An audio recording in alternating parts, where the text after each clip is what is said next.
الحمد لله وصلى الله وسلم وبارك على نبينا محمد وعلى آله وصحبه أجمعين.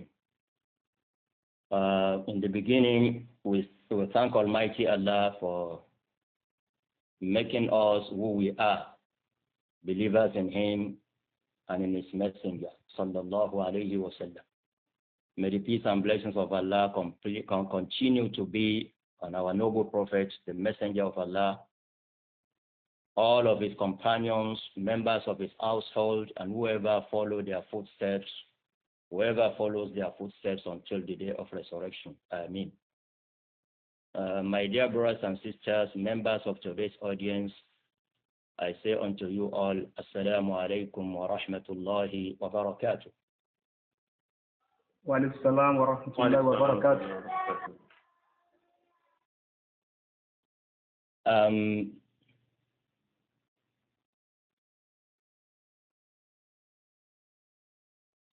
Let me begin by saying this. You see, what we have witnessed this morning is a perfect manifestation of the issue we are to discuss. Those who invented cryptocurrency, they are actually trying to run away from being regulated. And what we have just seen this morning is an offshoot of over-regulation of today's lecture. You have decapacitated the abilities of participants to unmute. You have decapacitated their ability to even start their own video. So this is a manifestation of what led into the birth of cryptocurrency in the first place. People want to be free. They don't want to be over-regulated.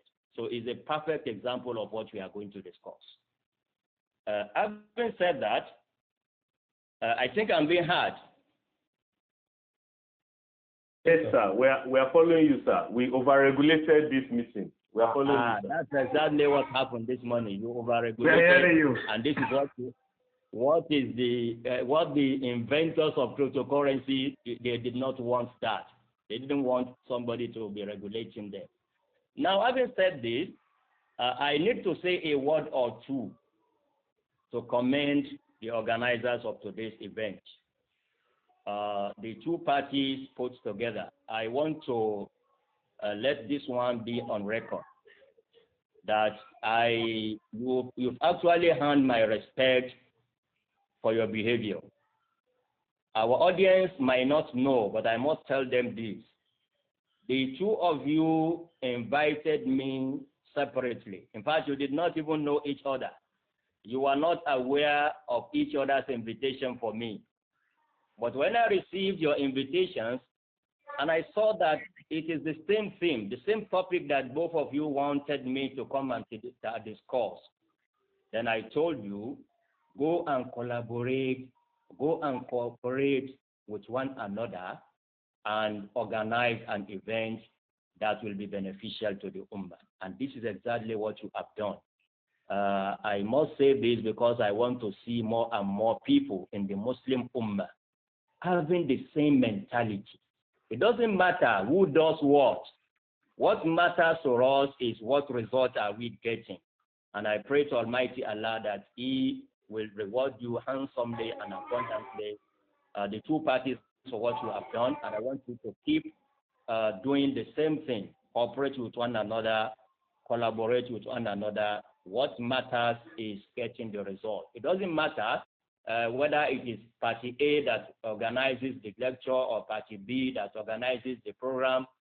But if we can have collaboration and cooperation that will give us a better result, I think we are far, far better off as a Muslim Ummah. I'm still on the introduction.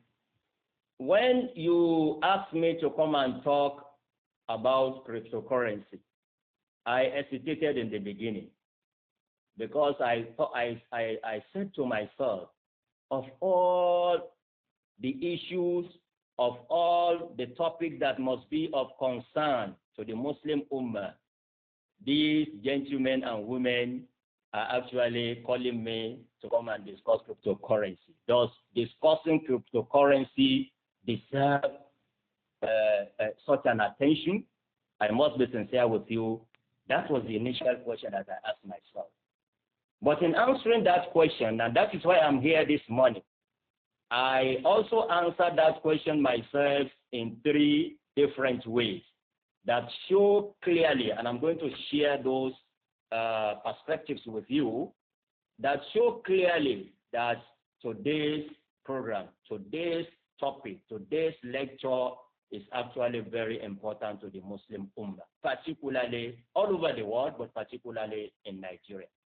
Reason number 1, the issue of cryptocurrency has resulted in a lot of confusion. Confusion at the legal and regulatory level, and even confusion at the Sharia level. You can go back to the title screen. We are still on the introduction. I have not yet started going through my slides. Moderator, go back. Okay. I said the first way that we can see the importance of today's lecture is because of the confusion that we have all over the world in relation to cryptocurrency. Legal confusion, regulatory confusion, and unfortunately even in quote, Sharia confusion. What do I mean by all this? When you hear of a country like Nigeria, last month in February, the Central Bank of Nigeria came up with a regulatory requirement to all banks in Nigeria that it has become illegal to facilitate payment through cryptocurrencies in any transaction in Nigeria. So that is the position of a country like Nigeria. But if I must tell you, another country like United States of America, even America has holdings, crypto holdings up till today. And today is 27th of March. By next tomorrow, on 29th of March, America has already announced that it is going to auction to sell some of its crypto holdings to members of the public.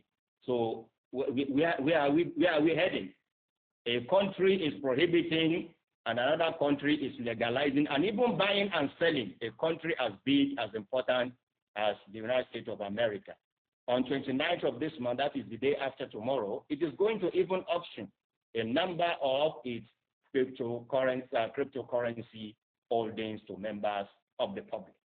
So we have that confusion, even at the legal and regulatory level. Even at the Sharia level, we are not left out. Countries, Muslim countries like Egypt, like Turkey, the Sharia authorities in both countries have issued fatwa to declare cryptocurrency as haram. In Egypt and Turkey, 2 prominent Muslim countries for that matter. The Sharia authorities in those 2 countries have declared cryptocurrency to be haram, that you shouldn't trade in cryptocurrency. Now, when you look back at the other country, also a predominantly Muslim country and a very important one, especially when we talk in terms of the financial services, Islamic financial services. Bahrain will always come either first or second in this balance. Bahrain as a country is not only saying cryptocurrency is halal, but it has announced recently that it is going to even issue a Sharia-compliant cryptocurrency. So where are we going? Just as we saw it at the legal and regulatory level, we are still seeing the same confusion even at the Sharia level. A Sharia authority in a country declaring the same cryptocurrency as haram, while in another country it is being declared as halal. The same thing that I said about Bahrain is also true about United Arab Emirates, precisely in Dubai. So we have that confusion. That is part of what convinced me that I should honor your invitation to come and talk to the entire Muslim Ummah from the Islamic perspective, Islamic law perspective of cryptocurrency. So I said in 3 ways. That's just the first one. The second one that led me into thinking that, oh, what's this organizers are calling me for deserves my attention and about the attention of the entire Muslim Ummah. Is about the size of the cryptocurrency market itself. One of those cryptocurrencies, because we have many currencies, cryptocurrencies, Bitcoin happens to be the most popular, the most famous among people. If I should tell you that Bitcoin alone has a market capitalization of $1 trillion as of today. So you are talking of a very big, a very huge market. Market capitalization of Bitcoin as a single unit, just one unit of cryptocurrencies, is in the region of $1 trillion. That's a very huge amount of money that it will be difficult to say or to tell Muslims to close their eyes and not to look in that direction. It will be very difficult unless you have a very strong reason for saying so. So this is the reason number two why I thought, really, I agreed with the organizers that, yes, we should come and discuss cryptocurrency from the Islamic perspective. The third and final reason why I agreed to be here this morning is because we are talking from Nigeria. I know we have participants from all over the world, but the organizers are based in Nigeria, and I want to believe that majority or perhaps a large percentage of our audience today will be from Nigeria. Cryptocurrency in Nigeria is of a very special importance. Today, Nigeria is not just the largest economy in Africa. It is also the house for the biggest market of cryptocurrency in Africa. The biggest cryptocurrency market on the continent of Africa is here in Nigeria. Not only that, in fact, globally, in year 2020, when a study was carried out to look at the trading volumes of cryptocurrencies in the world, Nigeria actually ranked top in the world. Ranked third in the world, just coming only after United States of America and Russia. Nigeria was placed number 3 in the whole world. It means cryptocurrency is very, very significant to us in Nigeria. We have the biggest market on the continent, and we are even ranking number 3 in the world in terms of trading and investment in the cryptocurrency market.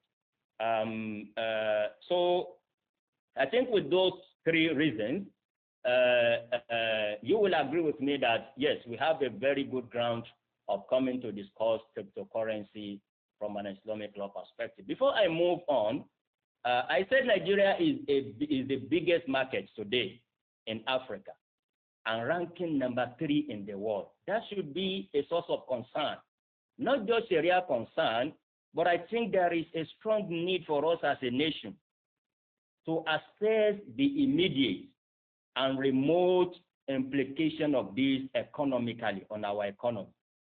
If Nigeria is ranking number 3, we are not ranking even number 20 in terms of the sizes of economy in the world. But how come we are number 3 in terms of trading in and investing in cryptocurrency? That should have both remote and immediate implications to any country's economy. And I want to call on our economists in Nigeria, Muslims and non-Muslims alike, that they should actually look critically into that and advise the relevant authorities accordingly. My brothers and sisters in Islam, are we still together? Yes, we are with you, sir. We are following. Now we can start displaying the slides. Let's go to slide number 1 now. So that was just an introductory message that I have for you. Now we can start sharing the screen, sharing the slide with my audience. When we are talking of cryptocurrency, no doubt we are talking about money. And that is what will take me into looking at the historical development of money. How did we come to this stage of having money? You know, in the beginning, in the primitive era, there was no money. But what people use to transact businesses among themselves is what is known as trade by barter. you have a commodity and you need another commodity. You bring your commodity to market to exchange with the commodity that you are actually looking for. But that could not sustain a high volume of business or commercial transactions. So that was the reason why there was invention in the first place of money, that we need money as a medium of exchange, not always bringing commodities to market to exchange by way of trade by barter.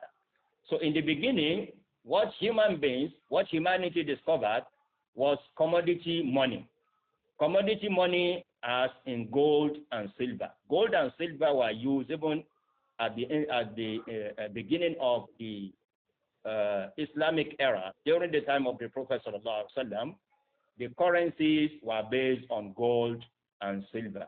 So gold and silver are regarded as commodity money from the economic perspective, meaning that they have what we call intrinsic value. It's not just a value that is written on a paper, but the gold itself has its value, the silver itself has the value. That if you choose, you can even sell it as a commodity. You can use it as a currency, but at the same time, you can even sell it as a commodity because there is what we call an intrinsic value in the gold and as well as in the silver. Later on, humanity moved away from commodity money to what we call fiat money.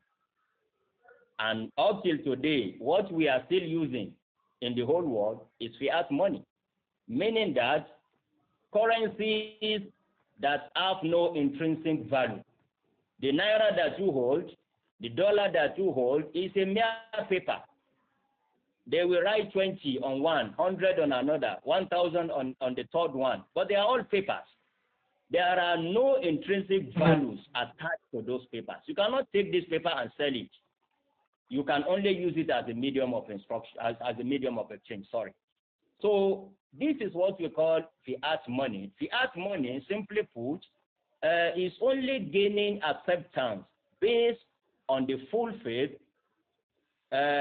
and credit of the issuing authority. If Nigeria issues its naira, it's not because Nigeria has something to back it up as a commodity. In the beginning, let me say this, at the inception of fiat money, they thought of having underlying assets for every currency. United States of America, the dollars in America was based on gold. Real in Saudi Arabia was based on silver. So you can only issue dollars or reals only to the tune of your holdings in terms of gold and silver. But as in the 70s of the last century, in the 1970s of the last century, America decided that it will not abide by issuing currencies based on what it holds of gold again. It will issue currencies as far as the country thinks it needs to issue. So that actually brought to an end the issue of linking or tying fiat money to commodities like in gold and silver. So what we have up till today, like I told you, they are mere papers. They are mere papers. But because they are being issued by government, by authorities, they gain acceptance, wide acceptance all over the world. So all of a sudden, just about 12, 13 years ago, not so long, about just 12, 13 years ago, another money evolved. Another form of money evolved. And that is what we are going to discuss today. Look at how I described it here. I described it as mathematics-based money. And that is the truth. Cryptocurrency and other virtual currencies, they are actually mathematics-based. It's a money that you will only get if you are able to solve very complex mathematical equations. We shall come to that later, inshallah ta'ala. So this is what we have in the evolution or revolution of money as far as human beings are concerned. It started from commodity money, moved to fiat money, and today we are having mathematics-based money. Money coming from mathematical equations, very complex equations. The next slide. The next slide, moderator. Now, what is a cryptocurrency? What is a cryptocurrency? Cryptocurrency falls in the class of what we call virtual currencies. And alhamdulillah, it will be easy for you to assimilate this concept. Which kind of meeting are we having now? Which kind of lecture? Mr. Moderator, can you answer me? It's a virtual one, sir. It's a virtual lecture. Yes. What we used to have before pandemic, before COVID-19 pandemic, was physical lecture. Before you can have me talk to you this way, you must have invited me to come to either Ibadan or Lagos. Yes. Or anywhere in the world. So that is physical. Or we come and meet you in Ilorin. Or come and meet me in Ilorin. Thank you very much. Yes, now, what we used to have, whether it is fiat money or commodity money, they are physical currencies that you can see, you can hold. They are physical. But this cryptocurrency, it's nowhere to be found. You can never hold it. You can never see it. You can only see picture as a symbol for it. But it is actually a virtual currency. I want us to take note of that one. As different from physical currencies that you have been having, cryptocurrency is a virtual currency. So we need to know what is the definition of a virtual currency. And I'm choosing to quote here the definition as given by the European Banking Authority. That's a very reliable source. EBA, European Banking Authority, defined virtual currency as a digital representation of value that is neither issued by a central bank or a public authority, nor necessarily attached to a fiat currency, but is accepted by natural or legal persons as a means of payment and can be transferred, stored, or traded electronically. So that was the definition of a virtual currency as given by the European Banking Authority precisely in 2014. But in 2016, another European institution, a very strong one in the financial sector too, the European Central Bank had a slightly different opinion from what European Banking Authority gave as the definition of a virtual currency. Look at what the European Central Bank had to say in 2016. Given that virtual currencies are not in fact currencies. Virtual currencies, according to the ECB, the European Central Bank, they are not currencies. And this should be underlined because this is part of what will form the basis, the Sharia basis of our judgment on whether to trade in or not to trade in cryptocurrency. So this is coming from the European Central Bank that they are not currencies. It will be more accurate to regard them as a means of exchange rather than as a means of payment. ECB does not agree with European Banking Authority.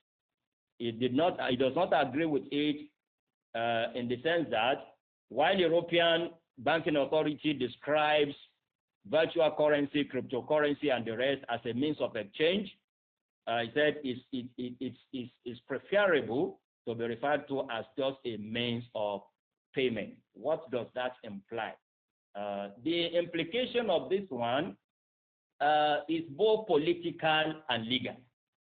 What ECB is saying in commenting on the definition given by EBA has no practical implication, economic implication. It's just a legal or political matter. Why? Look at what ECB said. Can we go to the next slide? Because I don't want us to take it at the back of our mind, go that, oh, even the European Central Bank is saying cryptocurrency is not a currency. It's actually a political statement. It has a legal connotation. Why?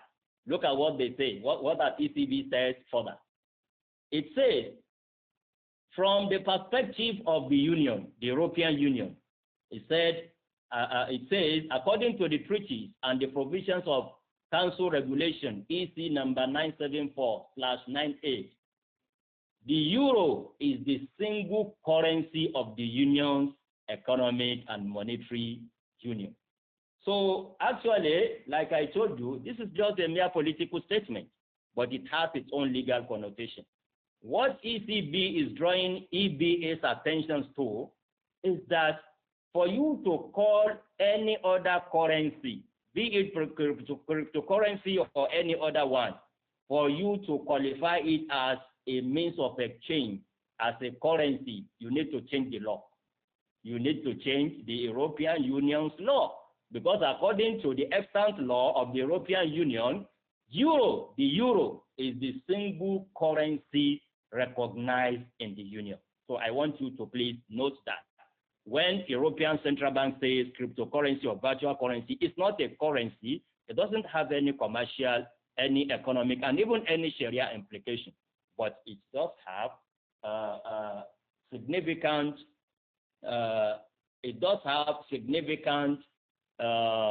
political and legal implication, like I said in the beginning. Please give me 1 minute.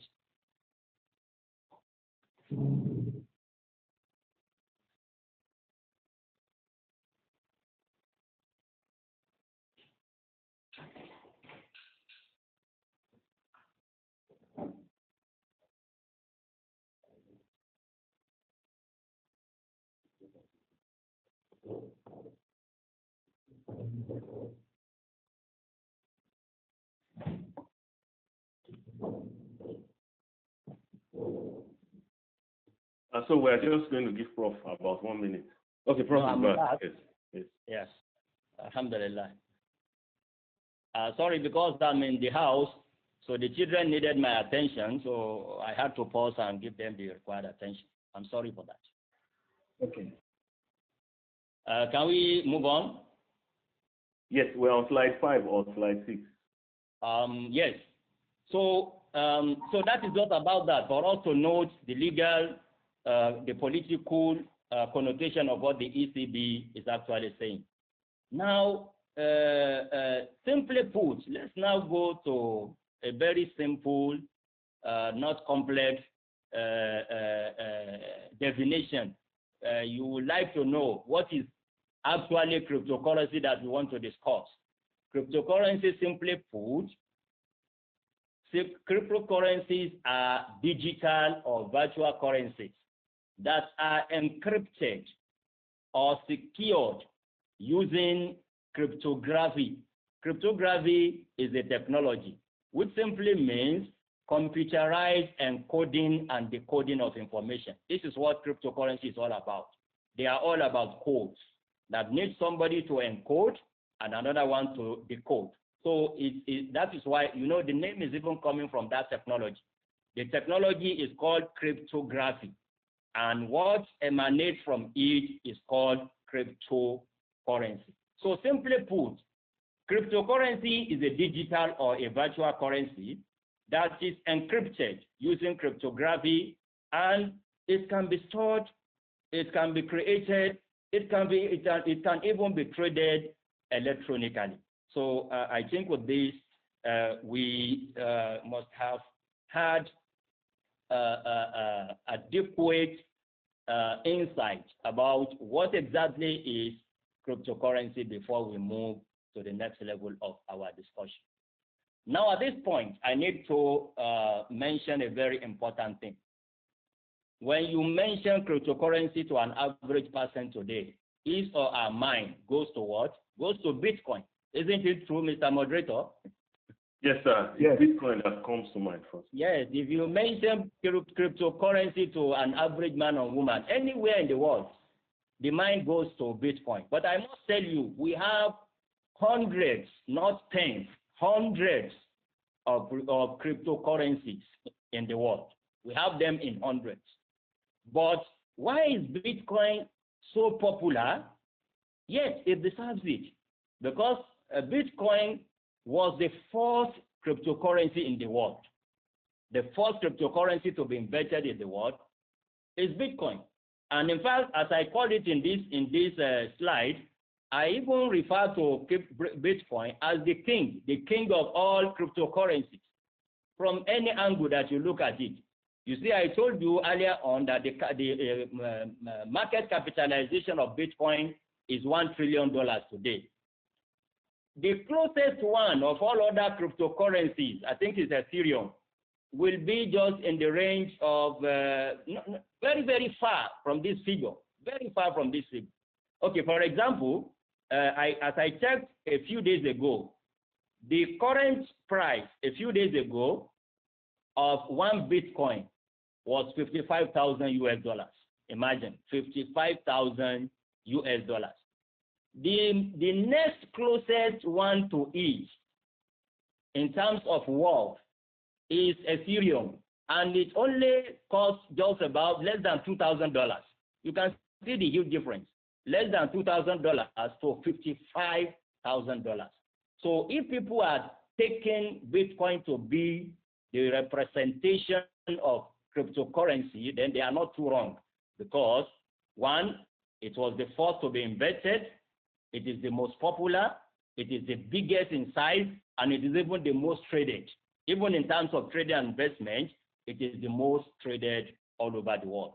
Why am I saying this? Is that henceforth, after this slide, I will be narrowing my discussion to Bitcoin as a representation of other cryptocurrencies, because this time at our disposal can never be sufficient for us to talk of every single cryptocurrency and their characteristics and features before we now talk of the Sharia rule on them. It is impossible within the period of just 1 hour, 1 hour, 30 minutes.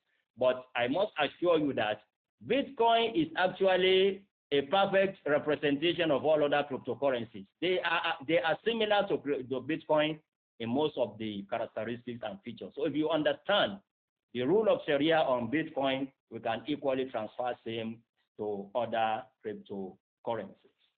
Which slide should I move to, sir? We're on slide 6. Which slide should I move it to? 6 now. We are on 6 now. 6. Okay, all right, sir. Features of cryptocurrencies, we move quickly on that one. From the foregoing, at least from what I've explained so far, the definitions, the explanation about what is a virtual currency, a cryptocurrency, Bitcoin, we can deduce the following pieces of information. 1, cryptocurrencies are digital, fully electronic. There's no paper. Unlike fiat money, that you can have both electronic and paper money. You can have your electronic money stored in your ATM card, or in your credit card, in your debit card. So it's possible for fiat money to be in both forms. But as far as cryptocurrencies are concerned, they can only be digital, fully electronic. Number 2, cryptocurrencies are private. They are not issued by any government or any constituted authority. The narrative is changing gradually now. Like I told you, Bahrain has announced that it is going to issue its own Sharia-compliant cryptocurrency. And I think some other countries are thinking in that direction too.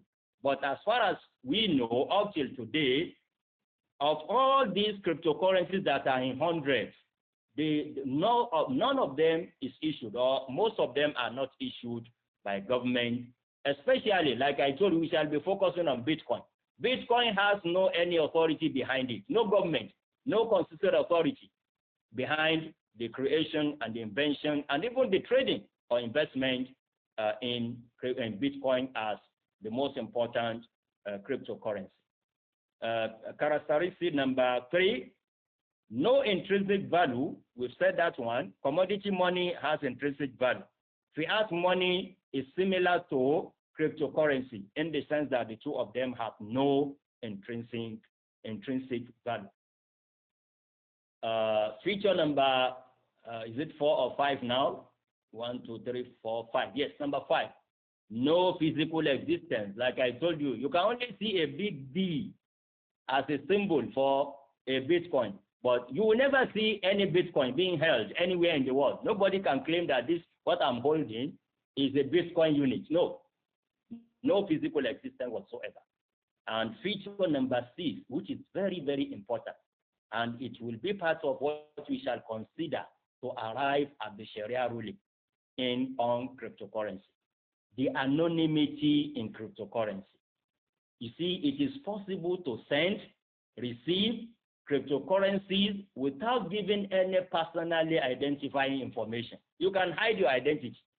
You sell and buy in millions, in billions, and nobody will know who you are. Whether you are a responsible member of the society or even whether you are a criminal in the society. The cryptocurrency world gives you that liberty of hiding your identity. And this is one of the very important features or characteristics of cryptocurrency. The next slide, slide number 7. The types of cryptocurrency, we won't waste time on that one. Principally, there are two types. There is what we call altcoins. Altcoins means alternative coins to Bitcoin. Like I told you, Bitcoin was the first to be invented. But other people, other engineers, benefited from the same mechanism, from the same protocol used by the inventor of Bitcoin to also come up with something that can serve as alternatives to Bitcoin. And those ones are known as altcoins. The other type of cryptocurrencies is what we call tokens.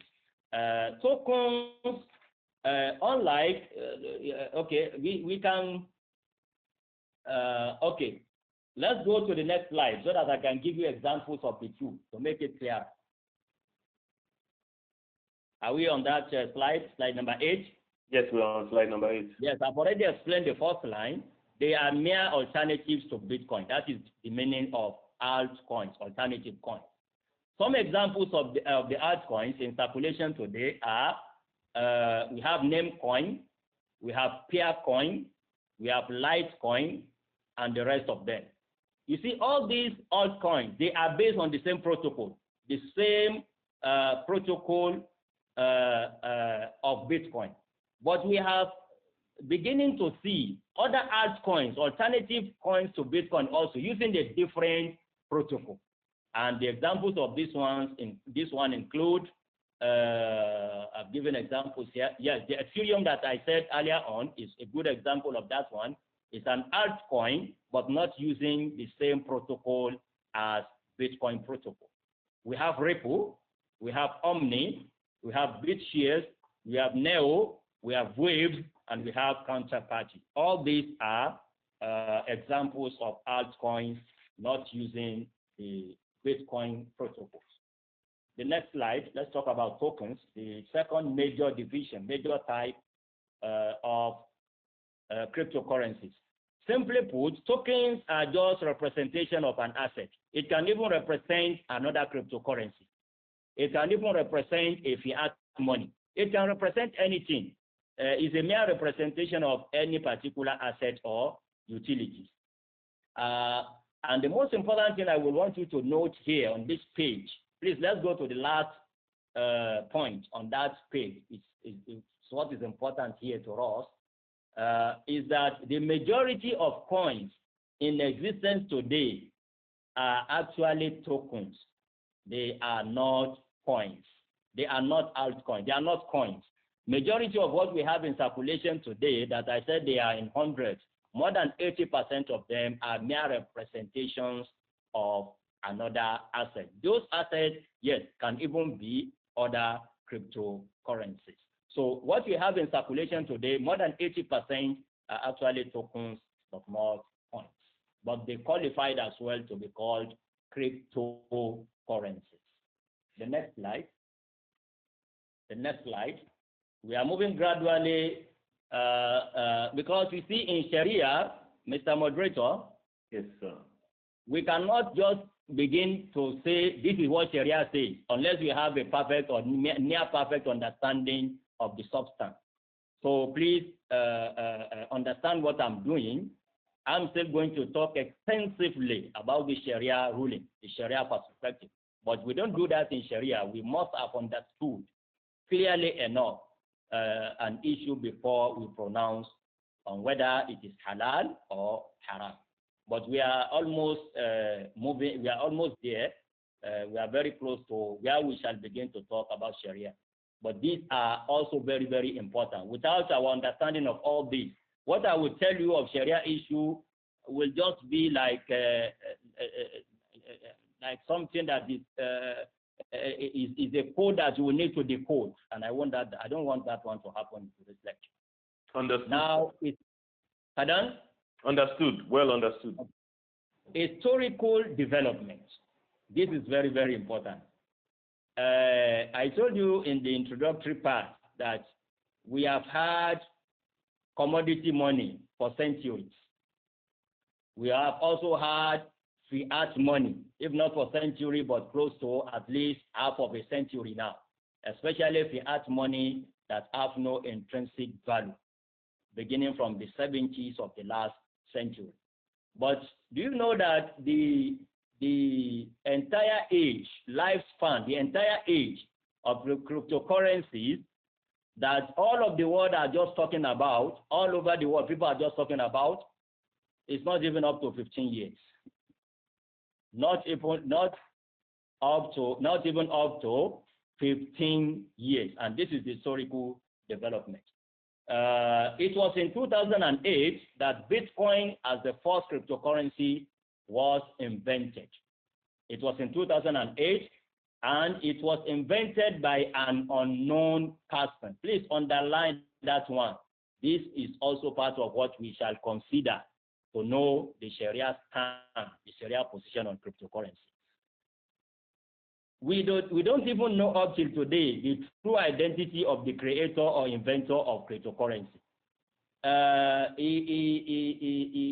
It was released under a fake name or pseudonym, Satoshi Nakamoto. But with all the technology, with all the advancement in the world of looking at people's identity, no country in the world has been able to know who exactly was this Satoshi Nakamoto up till today. So he was the inventor. He was communicating with people on the internet, discussing the protocols, the technology that led into his discovery of this new currency. But what I want you to note here is that even the inventor himself is not known up till today, but the name is known. The name is Satoshi Nakamoto. In fact, some people believe that Satoshi Nakamoto may not be the name of a single individual. It may be a name of a group of people, but that is apart. Let's move on. It was invented in 2008. That's how many years ago, Mr. Moderator? I said less than 15, but let's be precise. So this is 2021. 2008 to 2021. That's 13 years. That's just how many years? 13 years. 13 years. Yes, precisely 13 years, yes. So 13 years ago. The invention came in 2008, but the technology was not released until 2009. He began the invention in 2008, but released to the public first in 2009 as an open source software. The next stage of development in cryptocurrency is when was the first cryptocurrency successively transferred from somebody to another. You know, Satoshi Nakamoto invented it, released it as a software, but at a particular point, when did we begin to see that a Bitcoin moves from one person to another? That also happened in 2009. The first ever Bitcoin was transferred from Nakamoto himself to another engineer. That one is known, it's now late. Hal Finney, a citizen of the United States of America, is now late, was the first person to receive that digital currency on the internet successively from Satoshi Nakamoto in 2009. But the biggest development in cryptocurrency and in Bitcoin precisely happened in 2010. You know, when they were still transferring, Nakamoto transferring Bitcoin to Hal Finney, there was no commercial transaction. Nothing was bought, nothing was sold. But in 2010, through the same technology, using the same blockchain technology that was invented by Nakamoto, another man with the name Lazlo and Yej, I don't know whether it is correctly pronounced, it's not an English nor Arabic name. Those are the two languages that I'm familiar with. But it's on the screen. Lazlo and Yej bought 2 pizzas in 2010 and he paid 10,000 Bitcoin. 10,000 Bitcoin for those 2 pizzas. Moderator, I know you are in Saudi Arabia. Pizzas are very popular over there. I think the cost of 2 pizzas in Saudi today must be between maybe 10 to 20. It can be more than that. Am I correct? Yes, that's correct. Okay. So, but imagine for him to be able to purchase those 2 pizzas in those days, he paid 10,000 Bitcoin. Do you know, practically, let us analyze that one. If 2 pizzas will cost $10 US, it should be around that range now, even in the US. Around $10 will buy you 2 pizzas. If $10,000, 10,000 Bitcoin were paid to get to, it means 5,000 went for a pizza. Are you getting me? Yes. 5,000 each for a pizza. And a pizza costs just $5. What that implies is that he paid 1,000 Bitcoin for just $1 US. That is the implication. If he paid, and that is exactly what happened, he paid 5,000 Bitcoin for just 1 pizza. And let us assume that is the range. You can, with your US dollars, $5 US, you can buy pizza. It means 5,000 went for a pizza. It means 1,000 Bitcoin was equivalent to just one US. I'm not saying 1,000, just $1 US was worth 10,000 Bitcoin. But look at what we have today. The reverse is the case now. 1 Bitcoin is equal to 55,000 US. Not even 1,000, not even 2,000. So you can see the phenomenal growth in the wealth and in the market of cryptocurrency. And with this, you will understand why it will be difficult to just tell people don't go and trade in cryptocurrency. If something can move at such a phenomenal rate from just being 1,000 Bitcoin to $1 US, and within a short period of just 13 years, it becomes 1 Bitcoin, not 10,000, not 1,000, just 1, is equal to 55,000 US today. That's unbelievable. That's unbelievable. So the last statement, I think I've talked about that one. Nakamoto's identity, real name, and even nationality remain unknown up till today. Although in some of his communications with people before 2010, he claimed to be a Japanese. But people are doubting that today. Because how could a Japanese come up with a currency? So I think your voice is gone, or is this me? You can't hear me again? We can still follow you, sir. Go ahead, sir. Okay. Yes. I said his identity, real name, and even nationality, they are all in doubt. He claimed to be Japanese, but people are even pointing at some elements of doubt in that one because he invented the cryptocurrency and gave it a symbol, not in a Japanese. You're hearing us. I think your voice is gone. Hello? Dr. Maruf, I think it's from your side. I can still hear you. Yes.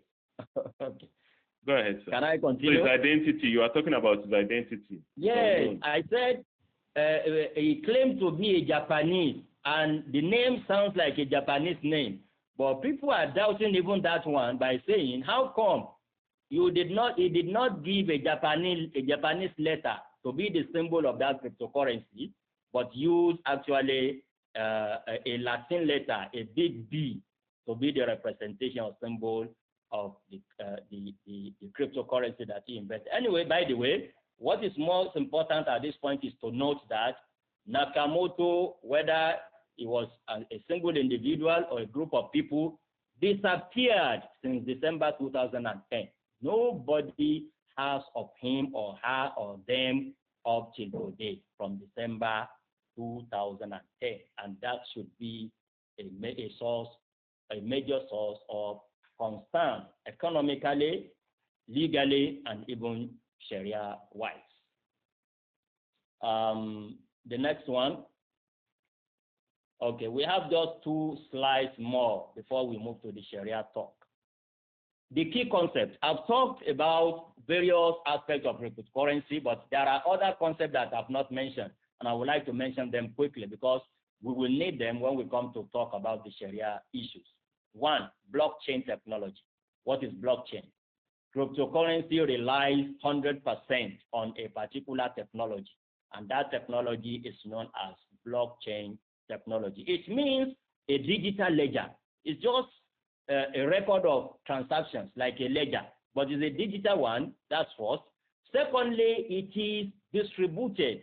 It is duplicated to all members of the network.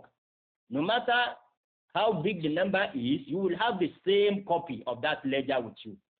And that is what makes cryptocurrency, it's difficult, very, very difficult, if not impossible, for any record of transaction on cryptocurrency to be changed, to be reversed, or even to be hacked. It's not easy. Some people are saying it's not easy to hack record on blockchain technology the way it is structured. In fact, some of the engineers said in only one case, it may be possible for it to be hacked. If more than 50% of the participants connived to defraud the entire world, more than 50% of them, and that even is not even conceivable, is unimaginable, because this is a decentralized, totally decentralized. You may not even know where you are, where others are. So that is why it is not true to say that, oh, people may tomorrow steal all your money, all the money on cryptocurrency. But we are still coming to that when we talk of the Sharia issues. Another concept that we have not spoken of, peer-to-peer. That is also very important. It means this is what sets cryptocurrency apart from other forms of money or currencies. When you want to transfer money, fiat money, for example, you want to transfer naira to the United States of America, you need an intermediary. You need a banking authority, a bank to intermediate between the two of you. In cryptocurrency, you don't need any intermediary. It's peer-to-peer. They deal with each other directly without any central authority, not even a central server on the internet. Every client in that network can be a server on its own, no intermediary whatsoever. Concept number 3, mining. You know, when we hear about mining, our mind should go to mineral resources.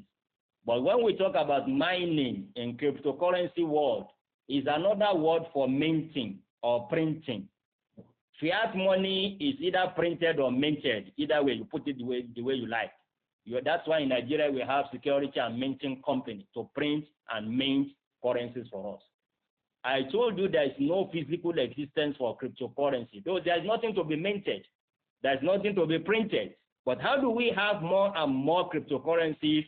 Is through a process, a computer process known as mining today. And what mining means, simply put, is that they will, for every transaction to be confirmed, for every transaction to be validated on the network, on the protocol, blockchain technology, people will have to solve very complex mathematical equations or algorithms. And the first person that will succeed in solving that equation to actually say this is a genuine transaction will be rewarded with a new Bitcoin. Is that one understood? It's not. Okay, let me come again. I said mining is another word for minting or printing that we are used to in fiat money. When you have, like in Nigeria, security and printing, if you want to print naira, you go to security and printing and minting company. But if you have one 1,000 Bitcoin today. How can we produce 1,001, the other one that will increase in the number of Bitcoin? How do we come about it? This is the process known as mining. And how does it happen? When we have a new transaction in the blockchain technology, there is a need for all of us, they call it consensus mechanism, all of us on that network. We must have the same ledger. That is why it is called distributed and duplicated digital ledger. Now, I will be working towards confirming it, validating it, authenticating it. You will be working. All of us in the entire world, in that network, if you are in that network, then whoever solves that equation first, because authenticating and validating transactions in the blockchain technology simply means you must be able to solve very complex mathematical equations. So if you are the first to be able to solve that equation, to bring a solution to that complex problem mathematically, then you have a reward. And that reward is that a new Bitcoin will be created. A new Bitcoin will be created. That is the meaning of mining. And it will be a reward for whoever was the first to solve that complex mathematical equation. I think it's clear now. Yes, yes. We will ask questions later. No problem. Still on mining, we have two other concepts that are closely related. You will hear of proof of work or proof of stake. We shall talk about that one from the Sharia angle. But what is the concept? Proof of work is what I've just described to you now, that all of us will work, but who can prove that it is my work that produced the desired result will earn the reward, and the reward is a new Bitcoin to be created, which will belong to that man or woman. Now, this was what Satoshi Nakamoto used in bringing out new currency. This is how he planned it, that for any new currency to be created, you must all participate in solving complex mathematical equation, and whoever solves it first will be rewarded with a new Bitcoin. A new coin is created. But they discovered that this proof of work mechanism is actually good, but it has its own deficiencies too. One of its deficiencies is that it's relatively slow. It's relatively slow. The time that it takes for those on the network to have a solution to the mathematical problem, it takes a lot of time. That is one. It consumes a very high amount of electricity. That's it. Proof of work, one of its major challenges is in the amount of electricity that it consumes. You know, it is not ordinary computer that can solve this equation. Let me say that clearly. It must be very powerful and specially made computers that can do that today. And they consume very high amounts of electricity. In fact, let me put it in a figure. In a study that I read, it was estimated that for a single proof of work transaction to be successful in mining process in cryptocurrency, the amount of electricity that will be needed, that will be consumed, is enough to power more than 31 households for a full day, 24 hours. Where? In the United States of America. What will be sufficient to power a household, not just one, more than 31 households in US for that matter, where they have 24 hours electricity. It means when we come to other countries like in Africa, it may power hundreds of houses. So all this electricity will be used in just one single transaction if we are to continue to use proof of work as a process of mining. And that is what led into another invention known as proof of stake. In proof of stake, you consume less electricity. It is also faster than proof of work. But the problem here, and that is what brings the Sharia issue in relation to this one, is that proof of stake, you must take money. You must have a stake. And it depends on the amount of money that you stake. The higher the amount of money that you stake, the bigger your chances of being the one that is going to be rewarded for mining a new Bitcoin or a new cryptocurrency. So that is just about that one. I've explained all this one. Their consensus mechanism, proof of stake is faster and consumes less electricity. That is the beauty of proof of stake as against the initial proof of work that was introduced and invented by Satoshi Nakamoto. The last one, the last concept that I must also speak about before we move proper to the Sharia issues is the issue of double spending. The issue of double spending.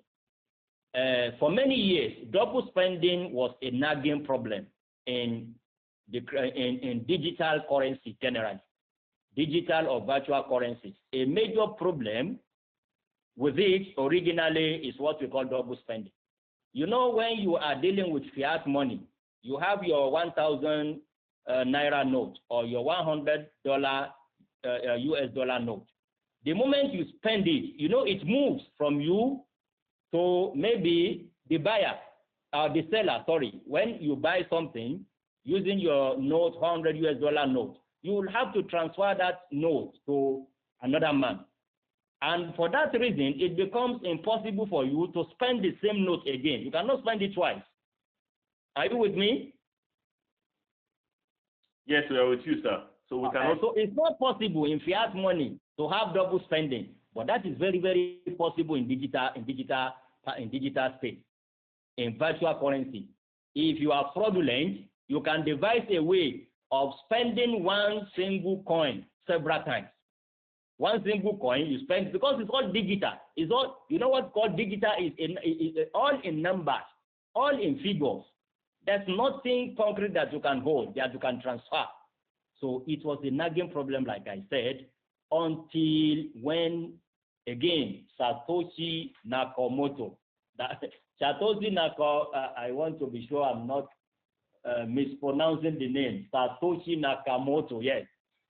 Satoshi Nakamoto was the man or the group of men that brought for us the solution to double spending. With blockchain technology introduced by Nakamoto, it becomes impossible for anyone to spend a single coin more than once. Because blockchain technology, like I told you, is a digital ledger, is distributed, is duplicated, is decentralized. Everybody will have access to it to know that you have spent this and you can never spend it again. So this is part of the beauties, part of the great inventions introduced by Nakamoto. He solved a very serious problem in the digital currency world, and that is the problem of double spending. On this note, we will move to the Sharia issues. The next slide. And I must ask, how many minutes do we have left?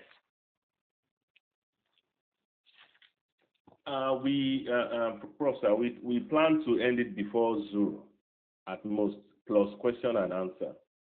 Okay. So now we are. But I'm having a meeting immediately after Zuhr too, so it cannot be extended.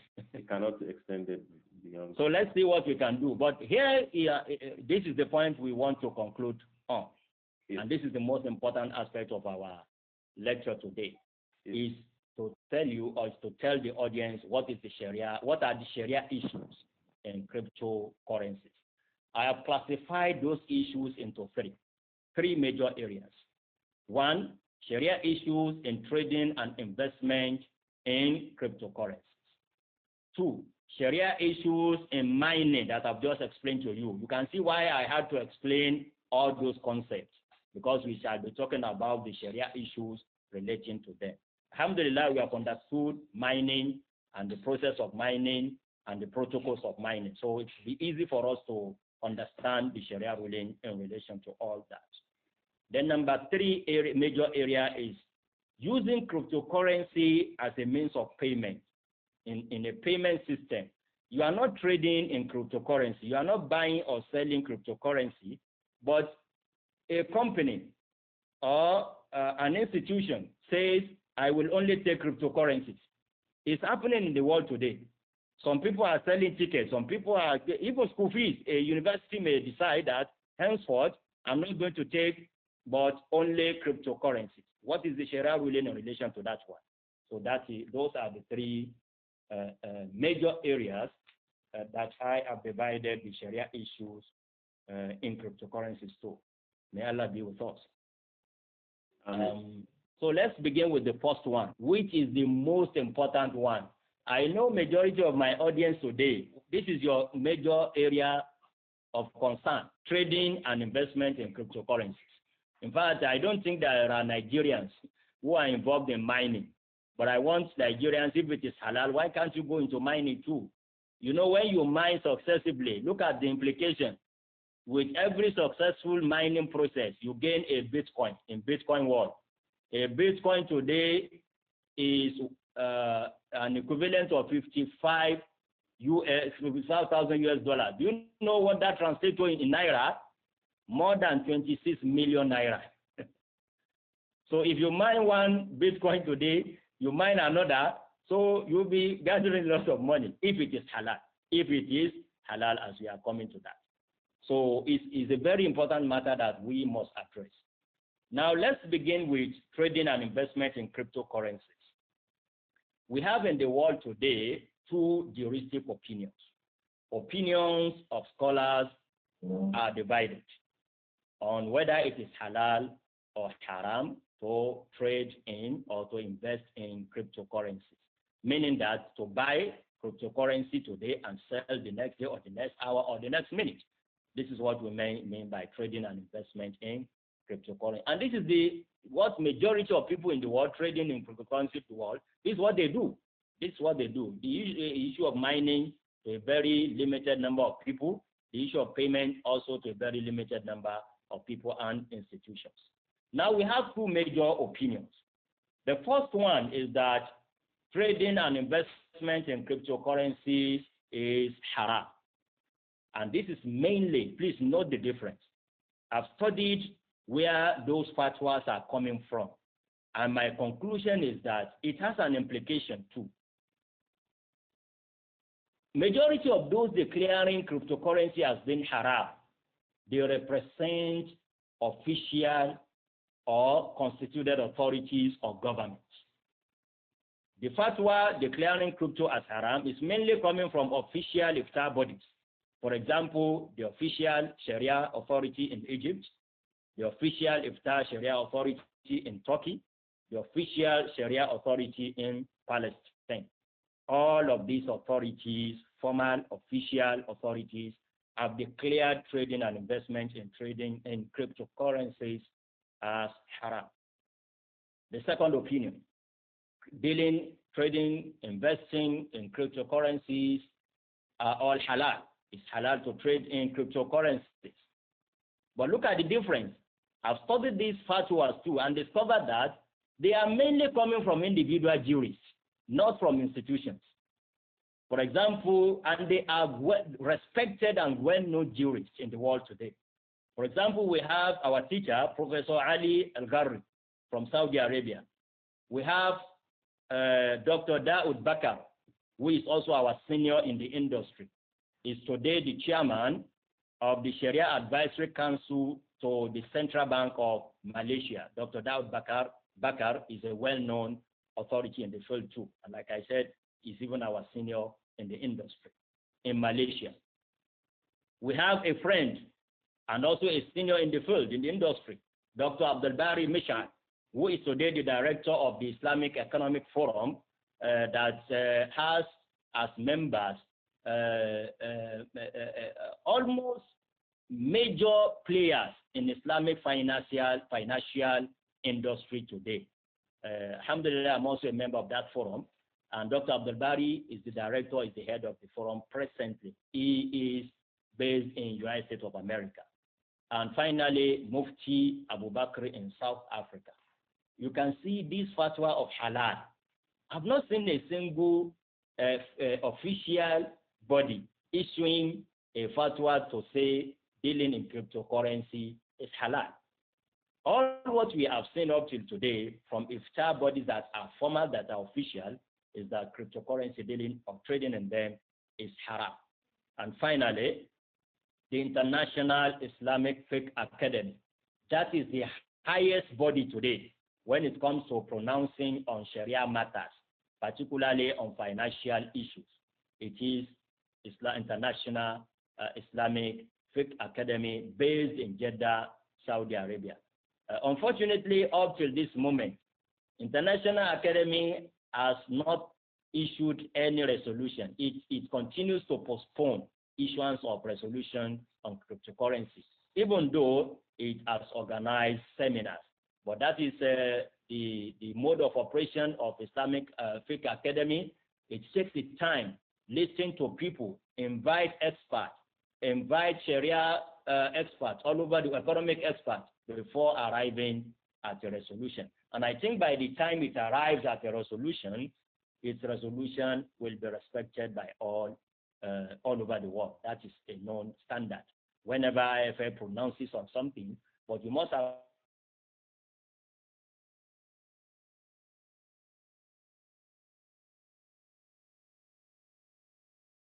why it must take its time issue any resolution to that effect. Are we still together? We're still together, sir. Okay.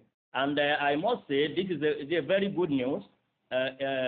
Today, as Africans, we must be proud of one of us, Professor Kutub Muhammad Sano, is now the CEO, the Secretary General of the International Islamic Fiqh Academy, which today is the highest body, like I said, in the Muslim world to pronounce on any contemporary matter. It is today, the Secretary General today, that is the CEO, the man running day-to-day affair of the academy, is Professor Muhammad Kutub Sano from Guinea-Conakry.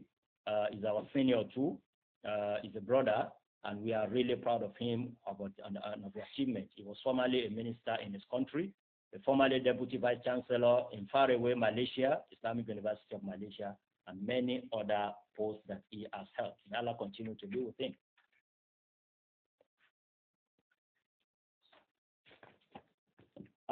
So let's begin the analysis now. Don't forget, I said I've categorized them into three. The first one is trading. The second one is mining. And the third one is using cryptocurrency as a means of payment.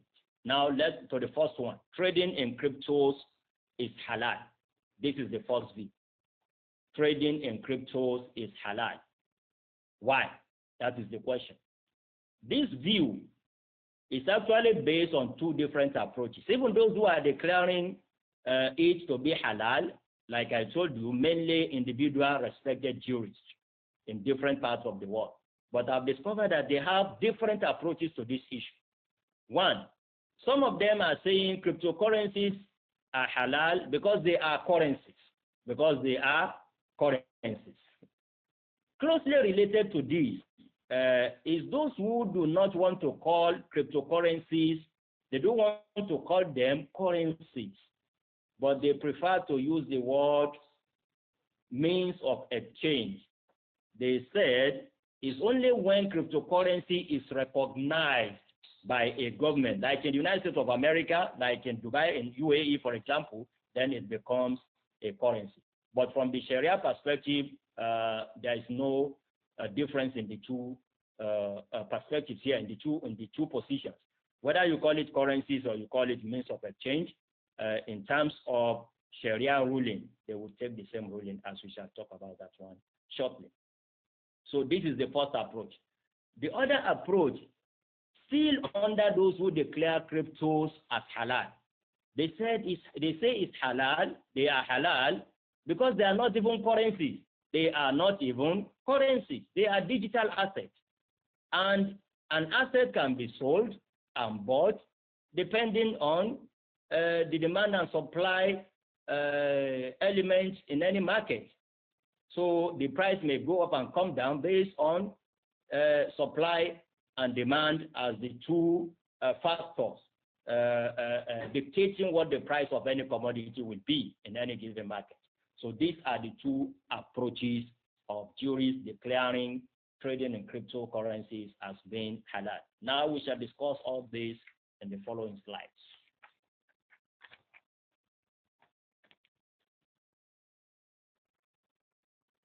Cryptos are currencies. The next slide. The next slide. Slide number 16. Yes. Those who say cryptos are currencies and they are therefore halal, because just as you can exchange your dollar with naira, or your dollar with real, or your dollar with pound sterling, you can equally exchange your cryptocurrency, your Bitcoin with Ethereum, with Ripple, with any other coin for that matter. Why? They said, one, this is their justification. Because they said we look at cryptocurrencies, the features, the characteristics of cryptocurrencies, and we have come to a conclusion that they all have all features, all characteristics of a currency in Islam. What are the characteristics? What are the features of a currency? A currency must be a medium of exchange, a currency must be a unit of account, and a currency must be a store of value. They said all these three are available in Bitcoin and other cryptocurrencies. They are therefore currencies, and trading in them will take the same rule as dealing, trading in dollars, in real, in naira, and the rest of them, because they have all features, all elements and characteristics of a currency. Now, following that directly, flowing from that immediately, is that the rule of exchange must therefore apply. If we say they are currencies, we have rules of currency exchange in Sharia, which we call as-sarf. What are those rules? They are principally two rules that govern trading in foreign exchange, in exchanging a particular currency with another. According to an authentic hadith that I quoted here, as reported or narrated by Ubadah ibn Samit رضي الله عنه قال رسول الله صلى الله عليه وسلم الذهب بالذهب والفضة بالفضة والبر بالبر والشعير بالشعير والتمر بالتمر والملح بالملح مثلا بمثل سواء بسواء يدا بيد فإذا اختلفت هذه الأصناف فبيعوا كيف شئتم إذا كان يدا بيد. Let me summarize the provision of this hadith for you, my audience. And these are the two, like I said, the two rules governing trading in any foreign exchange. There you will have to exchange a currency with another. Mind you, because they have said we see cryptocurrencies as currencies, it has satisfied, a cryptocurrency has satisfied all requirements of being a currency. It's a medium of exchange, it's a unit of account, and it's a store of value. Now, what are those two rules? One, according to this authentic hadith, if you want to exchange currencies of the same kind, you want to exchange a dollar with a dollar, a naira with a naira, there are two rules to be followed. One, they must be exchanged at par. You cannot give an old US dollar note, 100 old note for, let's say, 99 or 98 new notes. Or you cannot go to tell a bank in Nigeria that I need new notes, new mints. And the bank will say, okay, for us to give you 50,000 new notes, you will pay us 60,000 old, you bring your old 60,000 old notes. That is haram. That is not acceptable. The same thing will go for cryptocurrency. If you want to exchange Bitcoin with Bitcoin, if you want to exchange Ethereum with Ethereum, Ripple with Ripple, and the rest of them, you want to exchange altcoin with altcoin, the same rule. You cannot exchange except if it is at par. 100 for 100, 50 for 50, 1,000 for 1,000. That is the first rule. The second rule is that yadan biyadin, and it must be on the spot. You cannot give your Bitcoin today and hoping to take my Bitcoin in exchange tomorrow or in the next week or in the next month. it has to be on the spot. So those are the two rules governing the foreign exchange market in Sharia. Now, that is when you are exchanging a particular currency with the same currency. Like I told you, dollar for dollar, naira for naira. It's not acceptable to say because this one is old, this one is new, this one has so number, this one has so different number. You have to do it at par if you are to exchange from the same form, from the same kind. But according to this hadith, فَإِذَا اخْتَلَفَتْ هَذِهِ الْأَصْنَافِ, if you are to exchange a form of currency with another form, a type of currency with another currency, you want to exchange naira with dollar, exchange pound sterling with Saudi riyal, then there is no rule of being at par. You can exchange 500 naira for a single US dollar, as is the case in Nigeria today. A US dollar worth almost 500 naira. In Sharia, that is okay because they are two different types of currencies. In this case, the only rule that is left that you must keep is the rule of on the spot. On the spot. It must be on the spot sale. You give me your dollar today and instantly I pay you my naira. You cannot deposit 1 million naira today in a bureau de change office and get a promise that you will get your dollar equivalent in the next week, in the next month. It's not acceptable from the Sharia perspective. So they are saying clearly that any rule that applies to exchange of currencies will also apply to exchange of cryptocurrencies. Simple as that, as simple as that. And anything that is prohibited in other currencies will equally be prohibited even in dealing with cryptocurrencies. Principally, the rule of riba, the rule of interest. We have two forms of prohibited interest or riba in Islam. Riba al-fadl, which means riba in exchange. This is what we have explained. You cannot take more than what you are given if they are of the same form, the same type. The riba and nasi'a is that you cannot even loan.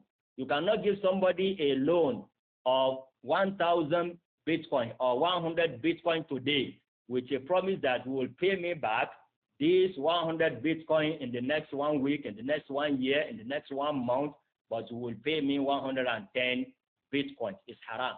The same way as it is haram when you loan somebody, you lend an amount of money, 1 million naira to somebody with a promise that he will pay 10% interest by the time of repayment. All are haram. All are haram. So this is the first issue of the first Sharia issue that we are through, the first leg of the first opinion. Let me remind you, this opinion is saying dealing in cryptocurrency market is halal because they are currencies. Now we move to the other approach. They said we allow trading in cryptocurrency because we do not even believe they are currencies. They are mere digital assets.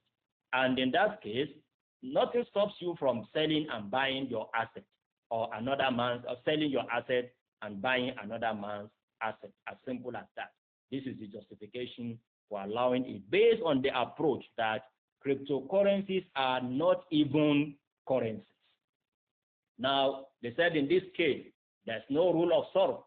The rule of exchange that we mentioned earlier on does not even apply to cryptocurrencies according to this approach because they said they are not currencies. But what will apply is the rule of commodity. And what are the rules of commodities in Sharia? One, don't sell what you don't have. لا تبع ما ليس عندك.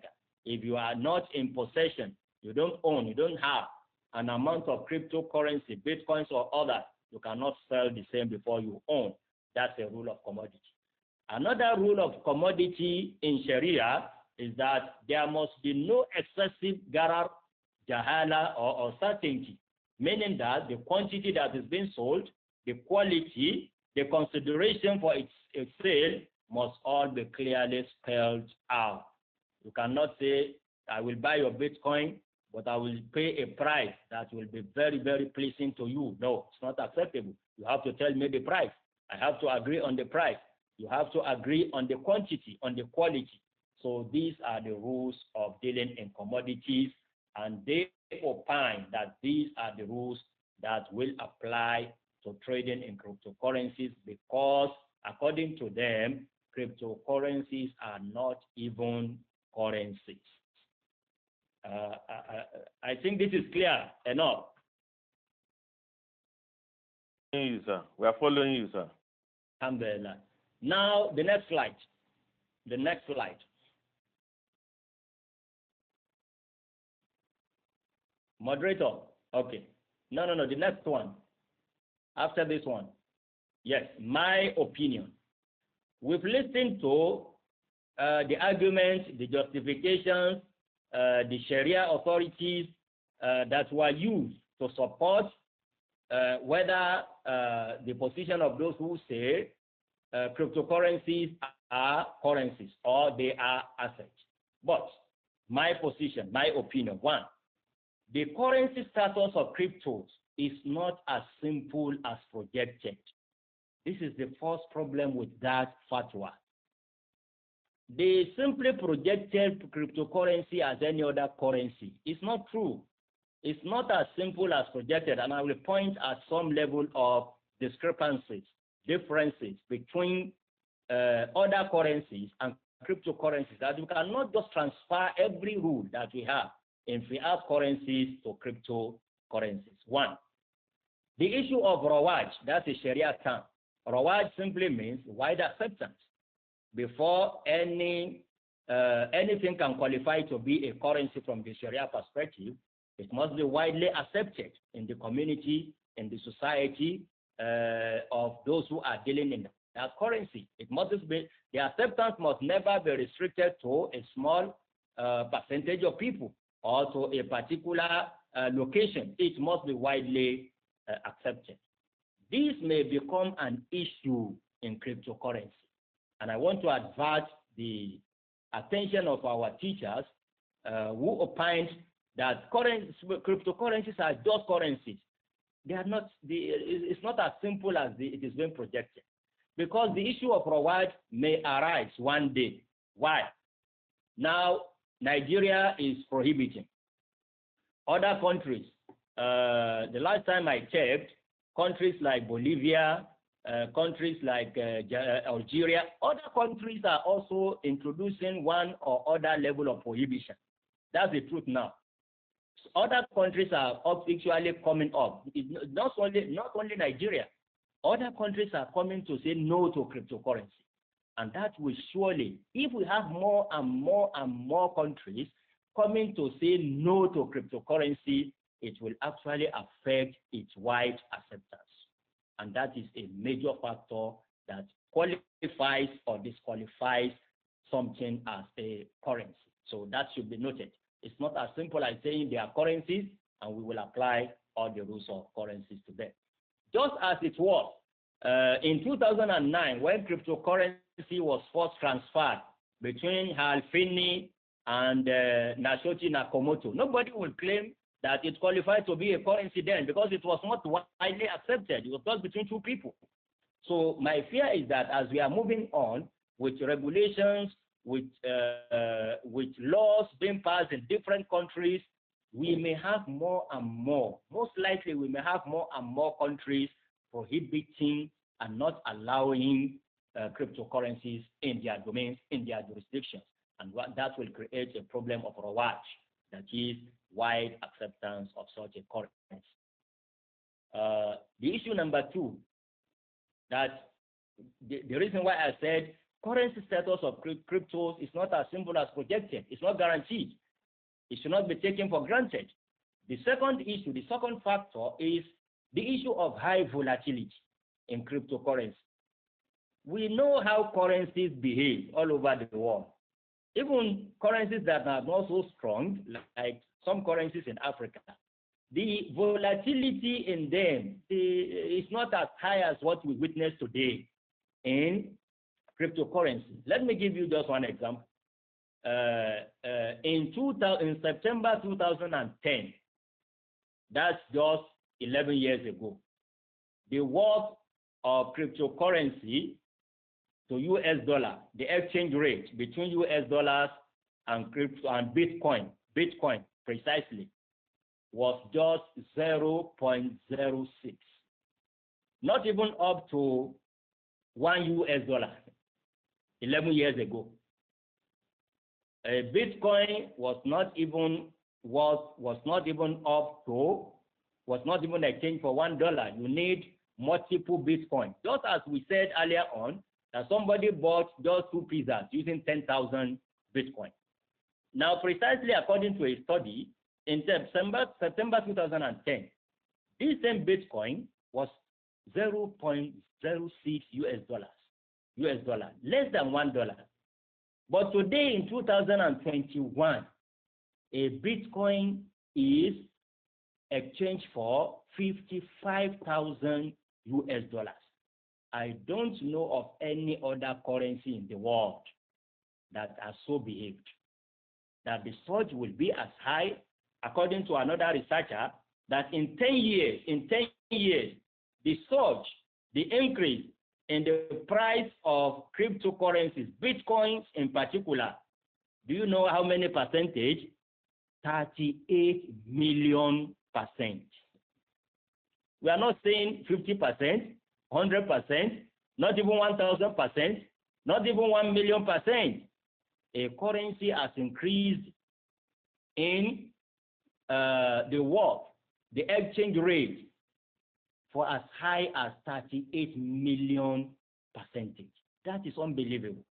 And that is not a true or a characteristic behavior of a currency that we know, either in the conventional balance or even in the Sharia balance. And that is also another issue that must be, we must take account of that one too before we say cryptocurrencies are just currencies and we just apply everything that applies to currencies to cryptocurrencies.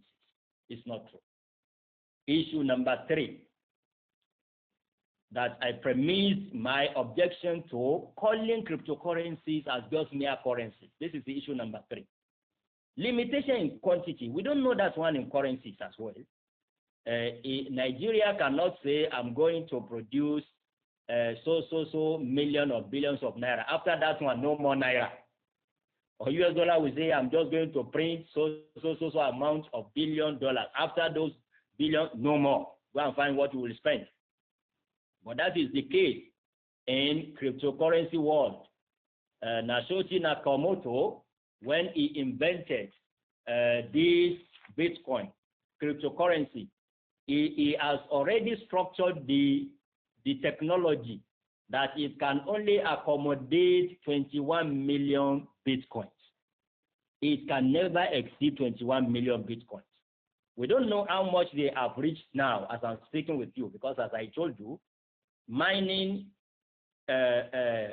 brings about a new coin every successive mining. So we cannot say every minute, you cannot say how much million has been created of Bitcoin. But the inventor, Nakamoto, has already done it that way, that when you reach that level of having 21 million Bitcoins in circulation, you can never create a new one. Now, what will happen then? We don't know. Now, today, there is possibility of having a new one. There's possibility of having a new one. Let's go back to the law of demand, law of supply and demand. There is possibility of more supply, even when there are more demands. But what will happen when there are no more supplies? A day will come that no single supply of Bitcoin will be possible. That will make the volatility that we are already contending with to become something that we cannot even think of. It will be unimaginable. It will be too phenomenal. I'm afraid a Bitcoin may cost $1 billion, $1 million, because there are no more new Bitcoins. You cannot create more. So those who have already possessed those 21 million, they will control the whole world by determining what will be the price. If we have all switched to cryptocurrencies, as it appears, this is the direction the whole world is going. So that should be a major concern too, that the inventor of cryptocurrency, Nakamoto, structured it in a way that, Bitcoin, in a way that when it reaches 21 million coins, you cannot create a new one. So what is going to happen? It's actually going to have a very serious impact on the issue of high volatility that is already in contention in the Bitcoin world. So this is what I base my opinion on, in not agreeing totally with those respected jurists who believe that cryptocurrencies are just like any other currency. Now let's move to the other approach. Those who say cryptocurrency, dealing in them is halal because they are assets. Cryptocurrencies, Bitcoins are assets, buy and sell, if you follow the rule of commodity. This Do we move to the next slide? No, the same slide. Okay. The same slide. Still on my opinion. I've given my opinion on those who base their judgment on regarding it as currencies. I'm now talking about those who base their judgment on regarding it as assets. As assets. Now, this is also not without issues. There are issues in this also. Number one issue, I don't know of any asset from the Sharia perspective that will have no intrinsic value. I don't know of any. When we talk of asset in Sharia, it means it must have an intrinsic value. Now, how can you describe cryptocurrency as an asset? And again, you will agree that it has no intrinsic value. So that's also an issue that will not make some of us to agree totally that cryptocurrencies are mere assets. The issue number two, we claim, or they claim, that cryptocurrencies are assets. But today, they are being widely used as currencies. And we know in Sharia, dealing in assets is not the same as dealing in currency. For example, according to Ibn al-Qayyim al-Jawzi, that iconic, notable jurist of Islam, he said one of the differences between dealing in assets and in currency is that we are allowed to trade with currency, not to trade in currency. Whereas we are allowed to trade in assets, both in assets and with assets. You can trade in assets by using your asset in trade by barter to exchange with another asset. You can equally trade with assets and trade in assets. But that is not true of currency. We are only allowed to trade using our currency, not to transform the currency itself to become an object of transaction, and that will surely lead to riba. When people do not trade, do not engage in any economic activity, all what they rely on is that I will give you my money and you pay it back after so period, and you have so percentage. So it becomes dealing in pure currency. So with these two reasons, I do not also totally agree with those respectively, if you respect those who claim that cryptocurrencies are mere assets. Now let's move to the other view, the next slide. The next slide. Cryptocurrency, dealing or trading in cryptos is haram. Why? They base their own view on the following reasons. One, they said it is haram to trade in a currency that has no intrinsic value. Two, the high volatility in cryptos will culminate in excessive uncertainty and high risk that is akin to gambling. Point number three, they said there is no link to real economy. Trading in cryptocurrency is just like a bubble waiting to burst anytime.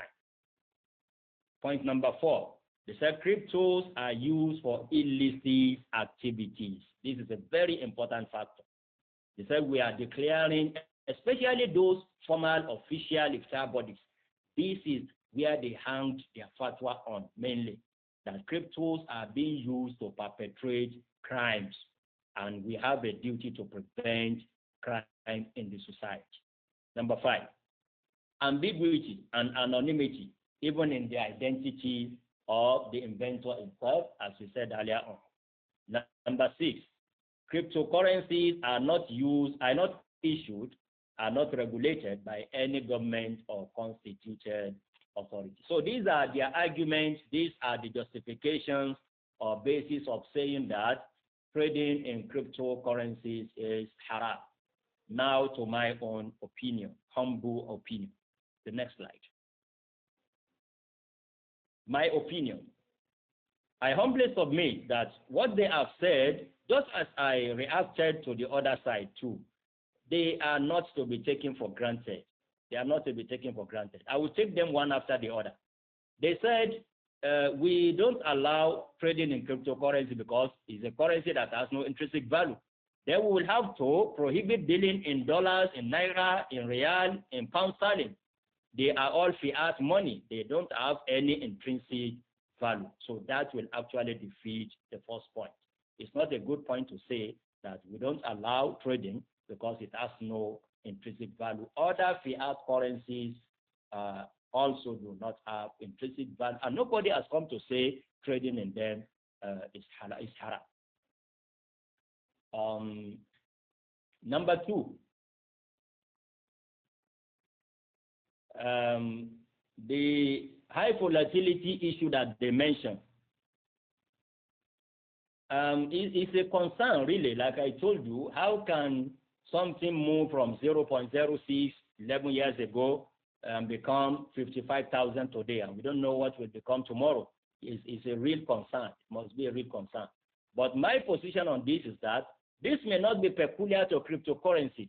When you look at countries that are ravaged by war today, go to Syria, for example. With due respect to our Syrian brothers, their currency has lost value drastically. That it was even a debate some times back in the Sharia circles that those who have debt obligation to settle in lira, that is their currency in Syria, that are so depreciated to about almost 1 million times or close to that, or hundreds of thousands or 1,000 times, even if it's 1,000 times. How will they settle those obligations? So what I'm saying in essence is that the issue of volatility is not peculiar. It may be very high in cryptocurrency, but volatility in the price, in the rate of currencies is not peculiar to cryptocurrency. And as such, it cannot alone be sufficient for declaring trading in cryptocurrencies to be invalid, because this is not a peculiar thing. We will have to address that as a problem. The volatility is too high. How do we address it? But to take that volatility to be a ground for declaring it as being haram will take us to some other controversies, because, as I said, other currencies may also suffer high volatility, even though at a lesser degree from what we witness in cryptocurrency. The third is that they don't have link with real economy. Yes, I agree with them. This should be a major source of concern for us too. Like in Nigeria, like I said, how can Nigeria become third, ranking third in the whole world when we don't have an economy that ranks third in the world? We have to pay attention to that one. It's not good for our economy. That people will just sleep and wake up, deal in cryptocurrency, not creating any economic value, not adding any economic value, not creating any economic activity. That's not good enough. But again, that is not sufficient for declaring something illegal from the Sharia perspective.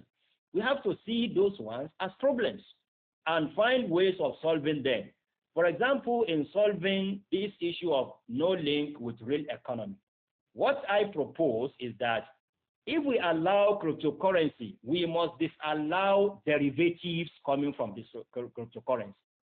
And this is a particular problem in the world today. It's very difficult to see people trading in cryptocurrencies without associated derivatives or derivatives markets, like options, like futures, like forward sales. If we are able to separate derivatives and speculation, for that matter, from the crypto market, then we cannot say because it has no link. Not having link with the economy is a problem that must be solved separately. So what I'm proposing here is that it's not sufficient for us to declare it illegal because of this element, but you have to look at the solution. And one of the solutions is to not allow people to deal in derivatives because they want to trade in cryptocurrency. I may need to explain to some of my audience what do we mean by derivatives, options, futures, but I will just give one example for you to see clearly the danger in allowing too much derivatives in any market. The problem we had in 2008, 2009, the economic problem that we had then, the recession that followed it, was actually caused mainly because of wide use, very wide, unchecked use of derivatives.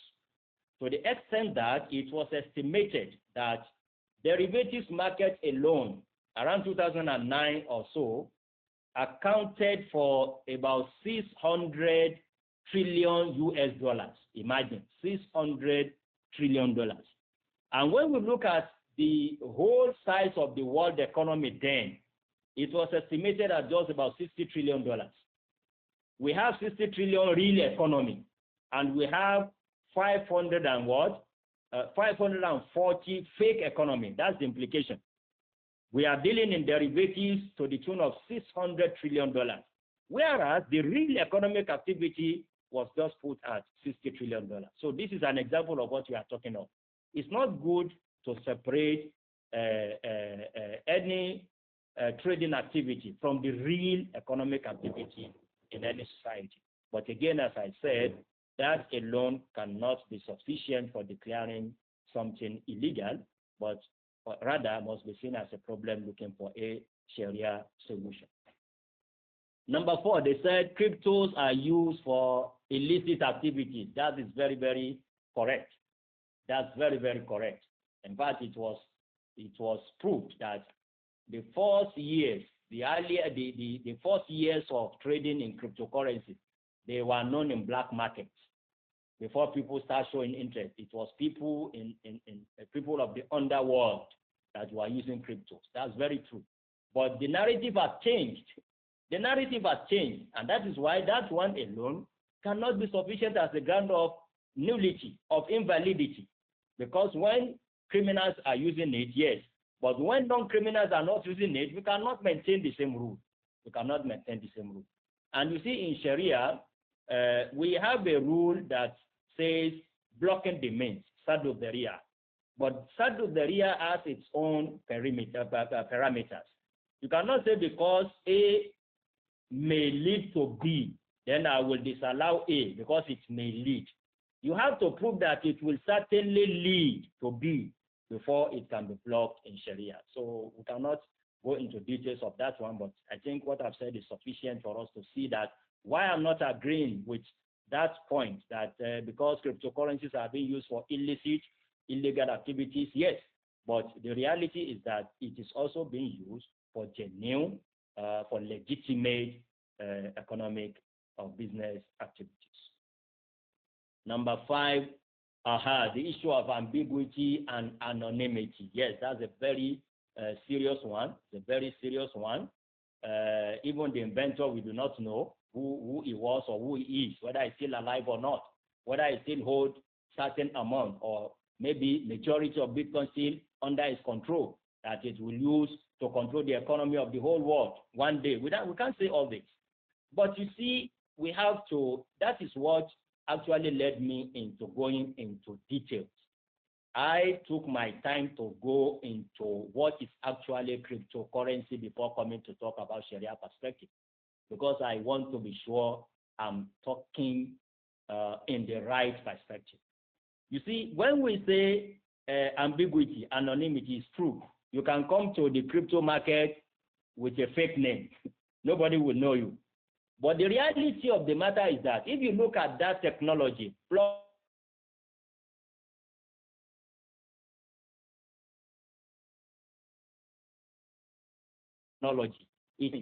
all transactions work since inception till today.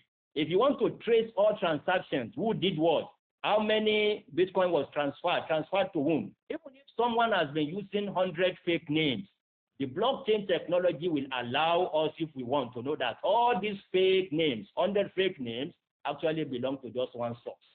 So the issue of ambiguity and anonymity, again, must be seen as a problem looking for a solution and not as a sufficient ground of declaring the whole issue as being invalid or as being illegal.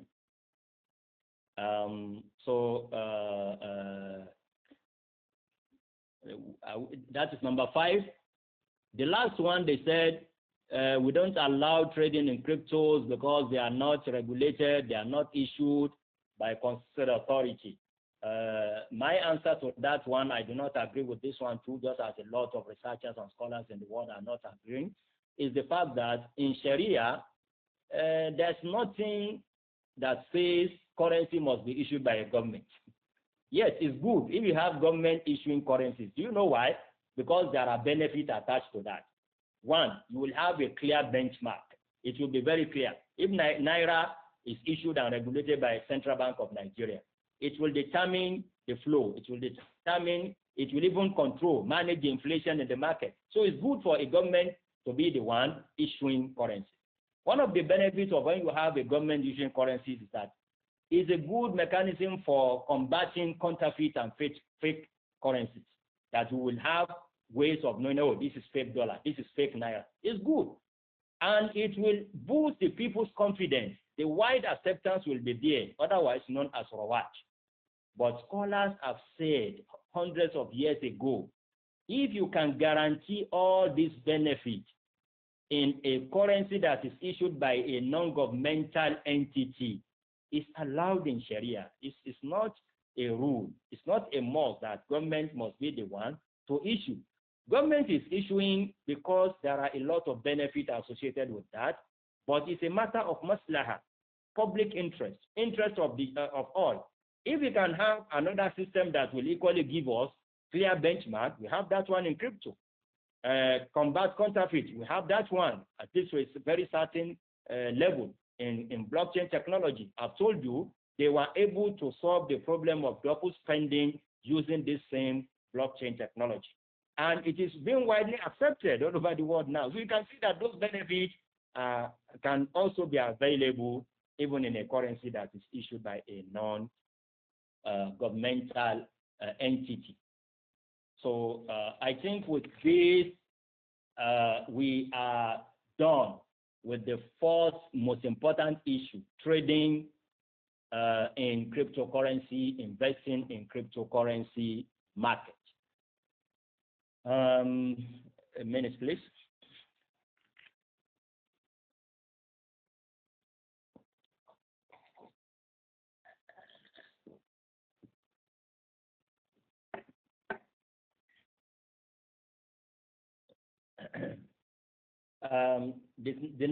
The next slide, please. The next one. Sharia issues in mining of cryptos. As I said, what concerns majority of my audience today, I know, is what I've just finished. They want to trade, they want to invest. I'm through with that one. I'm still coming to my conclusion and recommendation, but I've expressed clearly my own opinions and given the juristic opinions of other scholars as well. The second issue, like I told you, classification of my discussion of Sharia issues into three. We are on the second one now, mining. This one affects a very small, insignificant percentage of people I know. Those who have the capacity of mining. They are very few in the world today because it requires, like I told you, it requires very sophisticated computers. It requires very high amount of electricity to be consumed. So not everyone will be able to come to the mining market. But Sharia is a way of life. It must have a say in everything. And that is why we must also take the issue of mining from the Sharia perspective. I've said in the beginning of this presentation that we have two processes, two ways of mining. Proof of work, POW, and proof of stake. As far as proof of work is concerned, it is 100% halal. As far as proof of work is concerned, it is halal based on the rule of Ja'ala. What do we call Ja'ala in Sharia? Ja'ala is closer to what people in the conventional law, particularly in the common law, what they call unilateral contracts. A unilateral contract is such a contract that an offer will be given to the whole world. you will give an offer not to a particular person, but to the whole world. And how would acceptance take place? Acceptance of the offer can only come in the form of performance of the conditions stated in your offer. For instance, if you say, I have lost my wristwatch, and whoever is able to bring it back to me, I don't know where I misplaced my wristwatch, for example, but I'm willing to pay $1,000 for anybody that is able to bring back my wristwatch. That's a unilateral contract in the common law, and it's the same concept in Sharia, known as ja'ala. It's an offer to the whole world.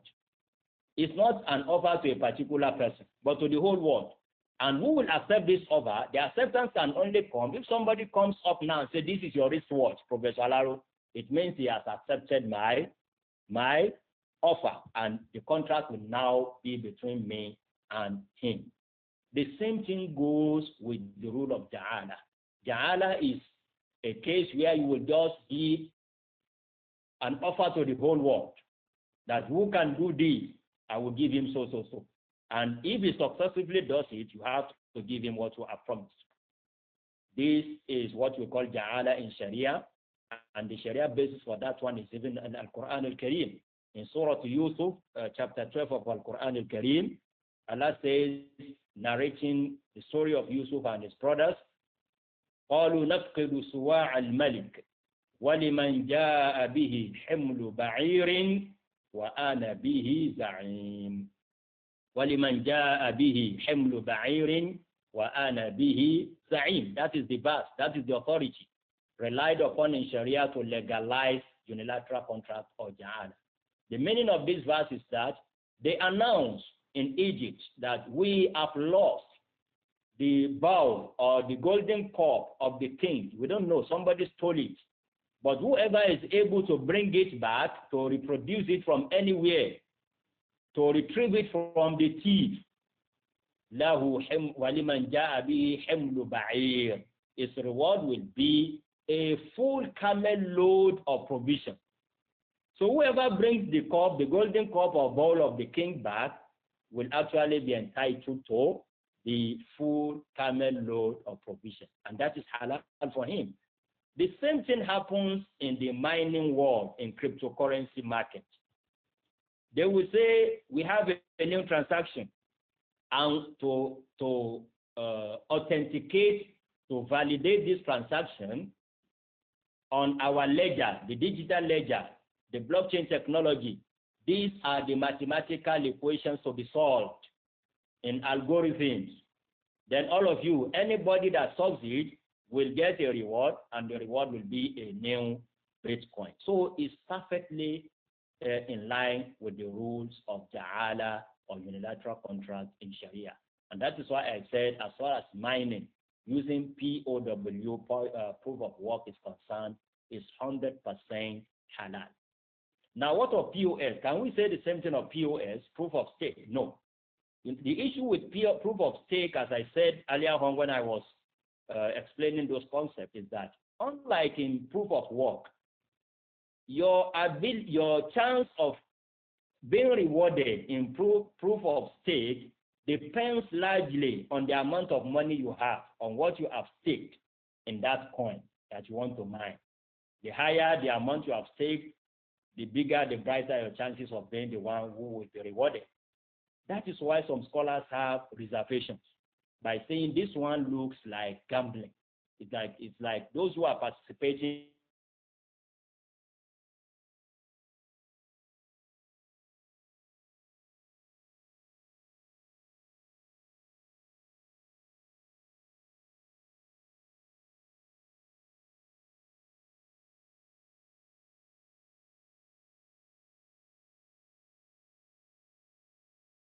scholars, some jurists, prominent jurists in the world, are saying this is the reason why they are saying POS, that is proof of stake, as a way of mining cryptocurrency, is haram because it looks like a gambling exercise. But I have an objection to that one too. I have a different opinion. And this opinion is was also expressed by Dr. Abdur that I mentioned a short while ago, who is the director of Islamic Economic Forum, to which I also belong. Our opinion is as simple as this, that look, the gambling that is haram in Sharia is very clear, is that when the reward is coming from the parties themselves, the two of us, we say you will bring 1,000, I will bring 1,000. If I win, I will take the whole 2,000. If you win, you take the whole 2,000. This is the gambling that is haram, totally haram.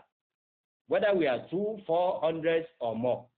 Just like in the telecom, in the telephone sector now, they will say call with so amount of money. And if all of you, hundreds of you, use different amount of money to call, they will now package and take a portion of it to give to just one of you. That's gambling, it's haram. But that is not true when we consider critically, when we look in depth into what happens in the proof of stake process of mining. The reward is not coming from the parties themselves. The reward is coming from a third party. You stake money, but at the end of the day, Bitcoin does not belong to you. Bitcoin will come from a third party. And that is why, in our opinion, that if that is true, then we cannot say that POS or proof of stake mining process looks like a gambling exercise, and Allah knows best. But there's an issue that I have not concluded on up till now, because it is being claimed that in proof of stake mining, those who stake money, who contribute money as miners or as forgers, they also earn interest on that money. Because when they deposit money, they said they will pay them interest. If that is true, then it becomes haram, really. If that is true, then earning interest or paying interest is haram and can invalidate any associated contract or activity. So in summary, proof of work as a process is 100% halal. Proof of stake can only be halal if it is not, if no amount of interest is paid to the contributors or the miners or forgers. So that is just about that. Alhamdulillah, the issue of mining did not take much of our time. Let's move to the last one. Sharia issue in cryptos as means of payment. The next one, Mr. Moderator. Yes, as means of payment. This is also a very simple one. Like I told you, I'm not trading, you are not buying, you are not selling cryptos. But your university, an institution that you want to buy something, a company from, says, I will only collect crypto. I will only collect Bitcoin. I don't want any other currency. Can you go ahead and do? Yes, but you have to follow the rule. The rule of payment in Sharia, when you are paying for something, just a mere payment. One, the two rules are combined in a particular hadith. Let me just narrate that hadith. Let me read the hadith for you. That the Prophet ﷺ said, the translation of which is this, that every single human being will be asked 4 questions on the day of resurrection. Every single human being. And one of those, or 1 or 2 of those questions will be about his money. About his money. He will be asked 2 questions regarding your money. Where did you get the money from, and what did you spend the money for?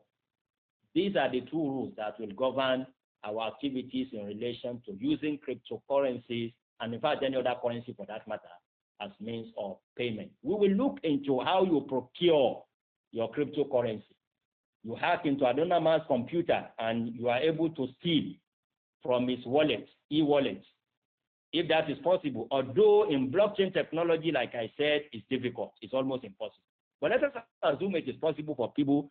They can hack into wallets if they cannot hack into the main protocol, the main blockchain technology. But you have your own wallet in where you store your own holdings of cryptos in. Some people may be able to hack into that and steal a lot of money from you. So that is the first rule. If you want to use crypto to buy something, it must not be from a haram source. You cannot hack into another man's wallet and steal, then use that one to buy and think that that's what you are doing is permitted. It's not. So that is the first rule. Allah will ask you, where did you get your money? Then the second rule, the second question is, what did you use the money for? That applies to using cryptos as means of exchange as well. When a casino or anything that is halal, a casino industry, a betting company says, if you want to bet, if you want to do this, you have to pay in crypto. And you go on to pay using crypto, that is a haram activity. Regardless of whether what we said about crypto, whether it is halal or haram, regardless of all that, if you have used your crypto to purchase what is illegal, what is not permissible in Sharia, then the whole exercise becomes illegal, becomes haram from the Sharia perspective. So these are the two major rules that must actually govern the issue of using crypto as means of payment. And of course, we must add this, any cryptocurrency that you are using to purchase must enjoy wide acceptance or what, as we said earlier on. It cannot be something that will only be acceptable to a number of you, that when you want to take advantage of his money later, they will say we don't accept it. If a currency does not enjoy wide acceptance, then it cannot be used for even as a means of payment.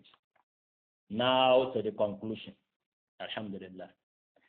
Conclusion and recommendations. Let's go there, the next slide. Conclusion and recommendations. 1. The original or default rule in commercial transactions in Sharia is that of permissibility. Al-aslu fil ashiya al-ibaha. And this must be at the back of our mind. Any new thing, our approach to it, whether it is currency or not currency, any new thing in Sharia, the original, the default rule is that this is permitted. That is the original rule. Cryptocurrency falls in that category of a new invention that we were not used to before. So originally we must see it as something that is permissible. That's what Sharia says. That's the beauty of Sharia when it comes to commercial transactions. It's different from the rules guiding the rules of ibadah, worshiping Almighty Allah. It's the opposite. You don't do until you have a proof that you must do. That is in worshiping, in the acts of ibadah.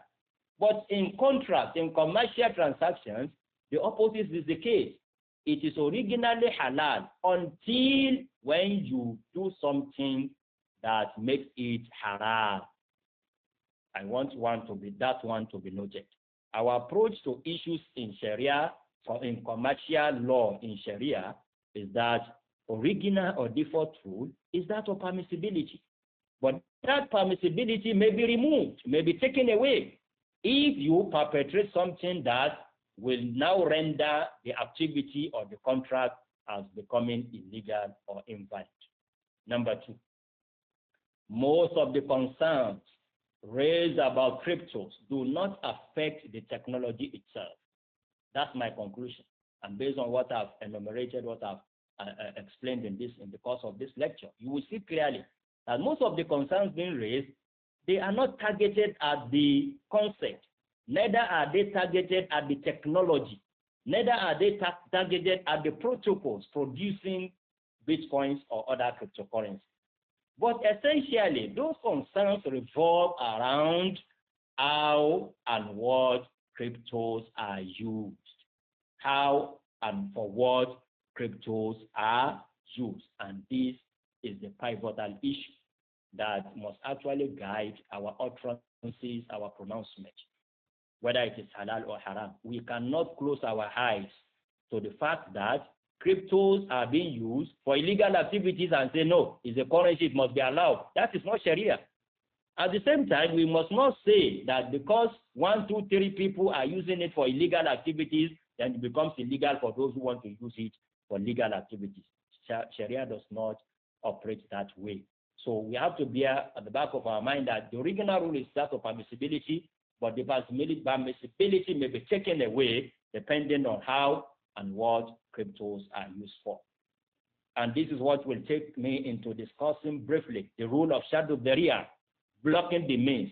Majority of fatwas pronouncing trading in cryptos as being haram was based on the rule of Shaddu Dharia, that they will use it to perform this. It may cause this to happen.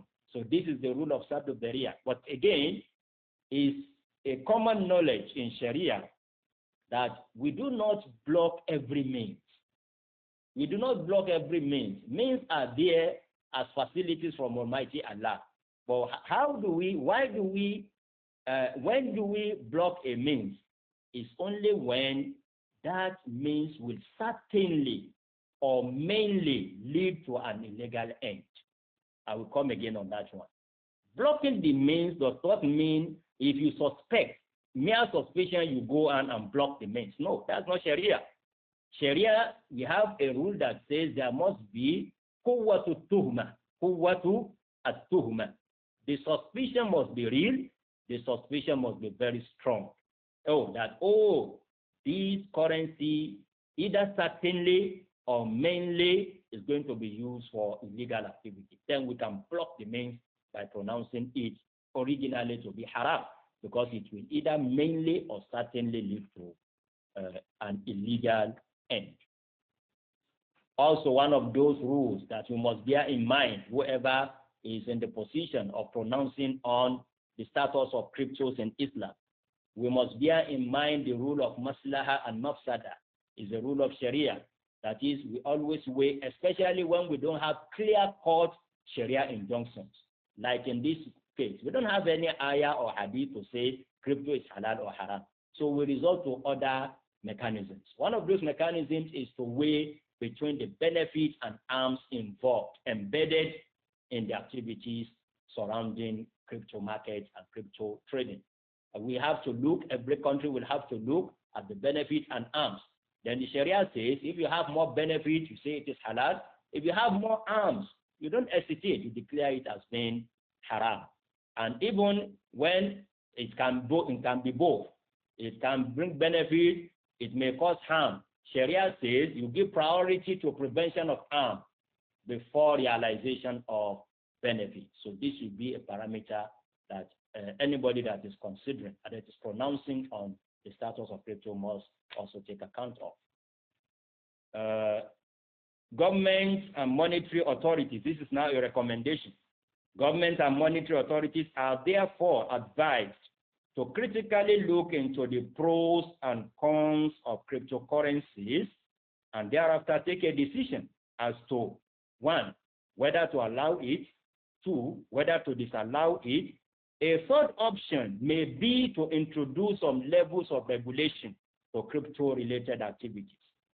In Malaysia today, for example, even though they have not pronounced on whether it is halal or haram, but they have a position that, look, if you want to trade in crypto, your platform, your exchange, like a market for trading, must be registered. We must know you.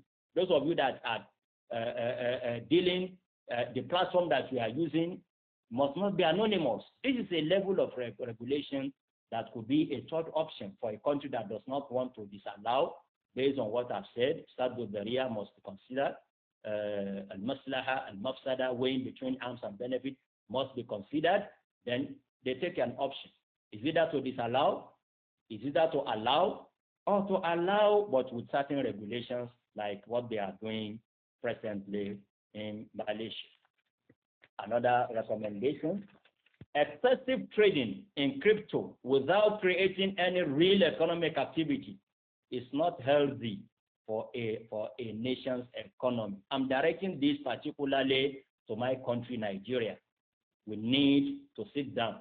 We need to analyze why are we coming forth in terms of trading volumes. We do not have an economy that matches that, what is happening.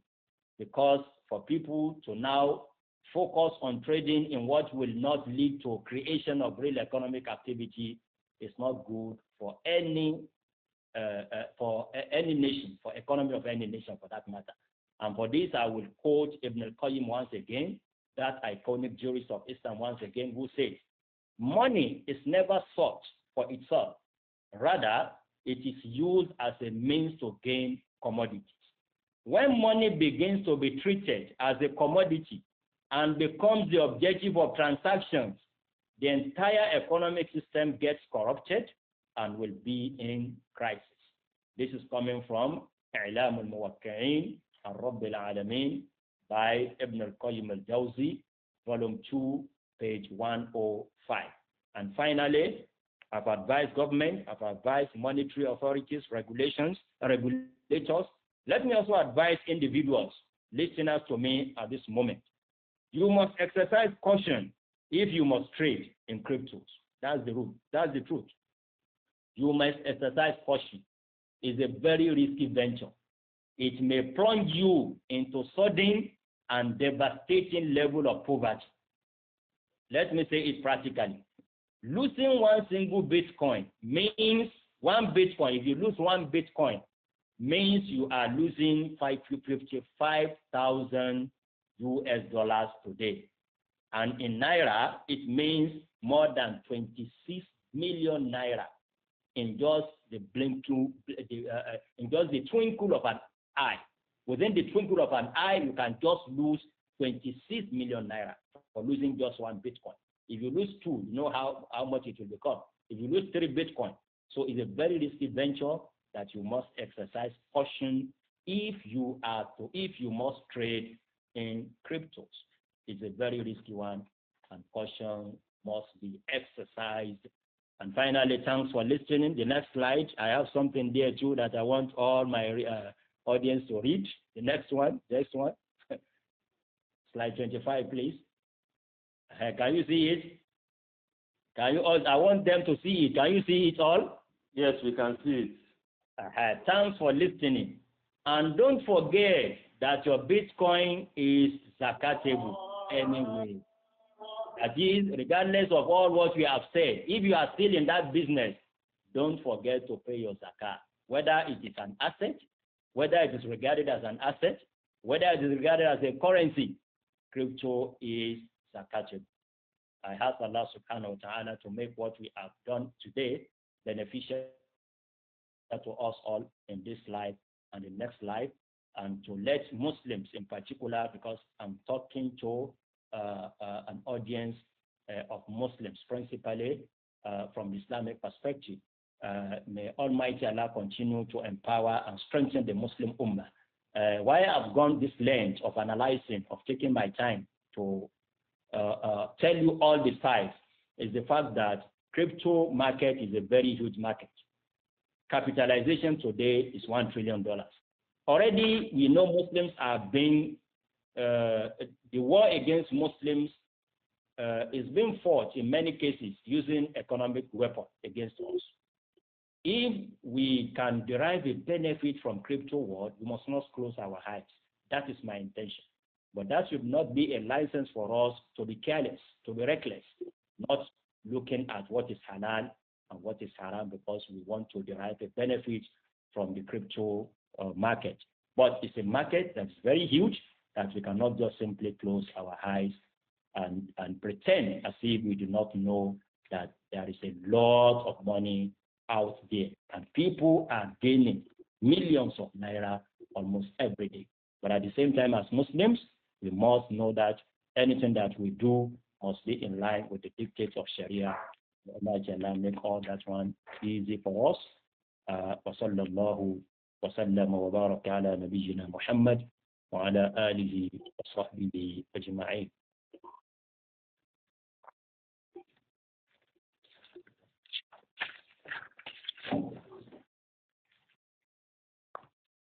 Naam, Alhamdulillah Rabbil Alameen. We thank the professor for that beautiful presentation, and we hope he has dealt with the topic academically.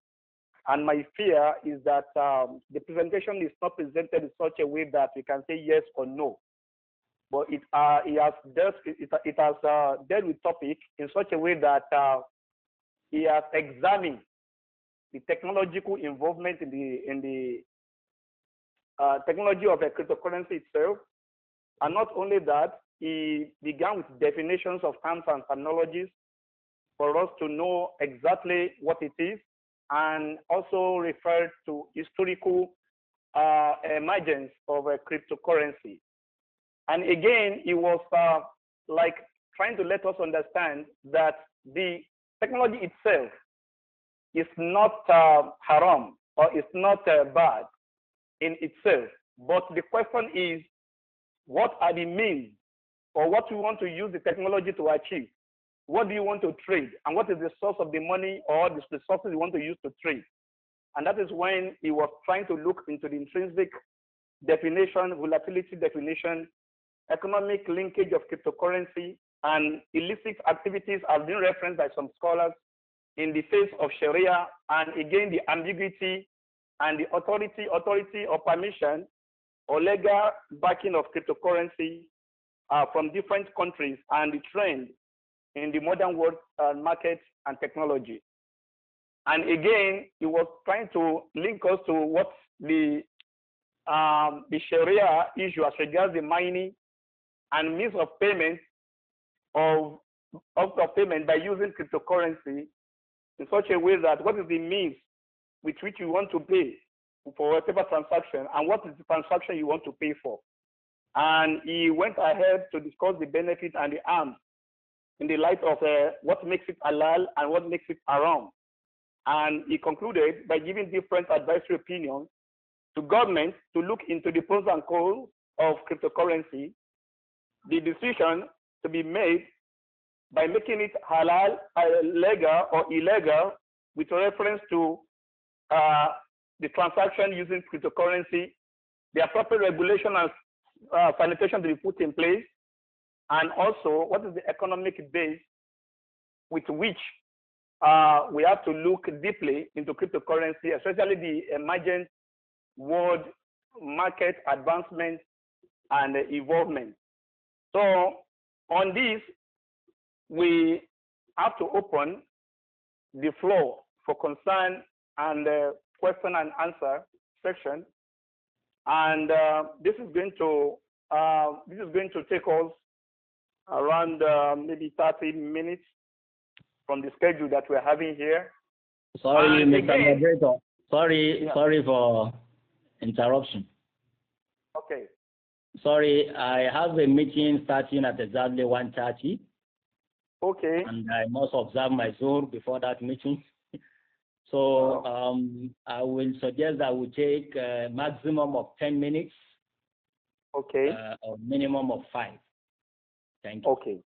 Thank you very much. So we have heard what the Prof recommended. Let us minimize or try to summarize our questions. And if the lecture can take care of our questions, we promise you to share the recorded version of the lecture, inshallah, Allah permits. So, but let us try to see how to summarize our question. Let us just signify by raising our hand using the icon under our Zoom. You see an icon that says reactions. When you look at the reaction, then you can just click, you can raise your hand, then you can be given a number. So it's like when Prof was talking about the permissibility. We have several hands raised up now. Some hands are already in a hop, maybe inadvertently. Maybe all hands have to be down first, so as not to be confused. I have seen some hand hop even before the time for section and answer. So let all hands be down. Allah Itamza, put down your hands. Your hand down, please. Let all the hands down first. Thank you. Thank you. Now you can read. Please, all hands.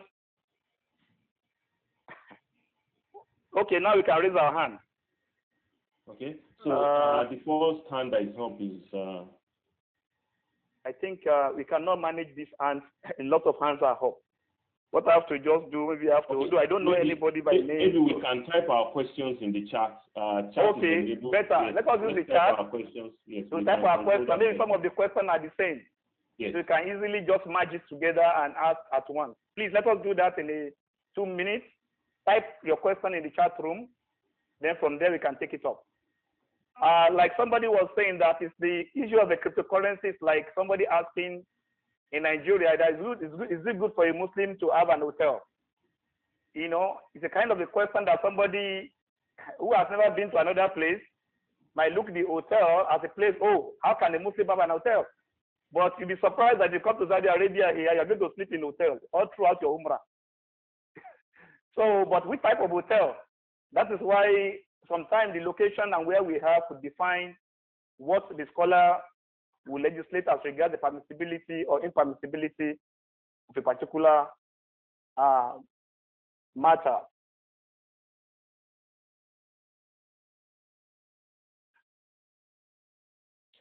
So in the chat box, many of the comments are saying that, okay, can we get you can get the recording of this once we complete.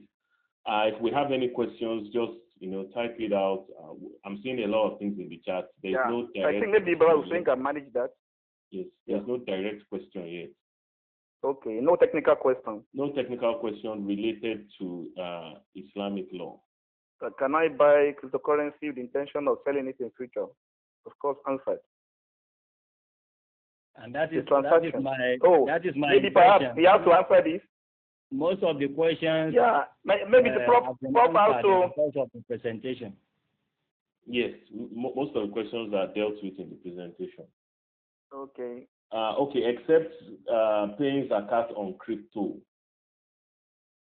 Yeah, that was the last statement I made. That was the last statement.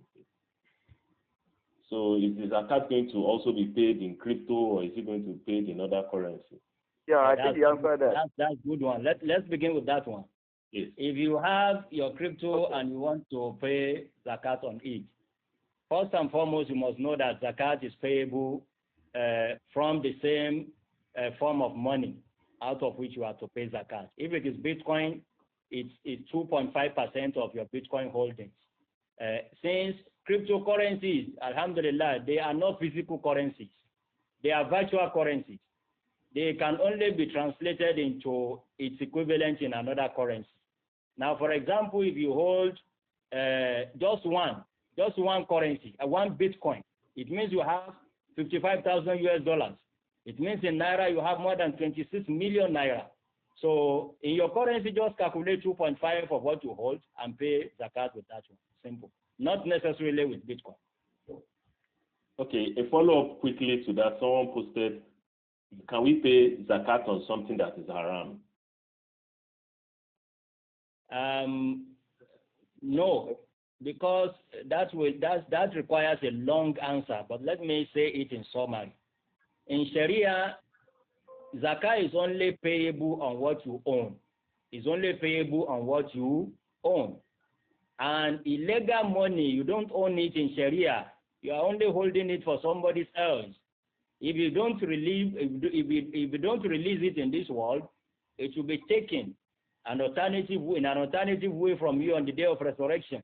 So it's in your best interest to get rid of haram money or illegal money at your disposal.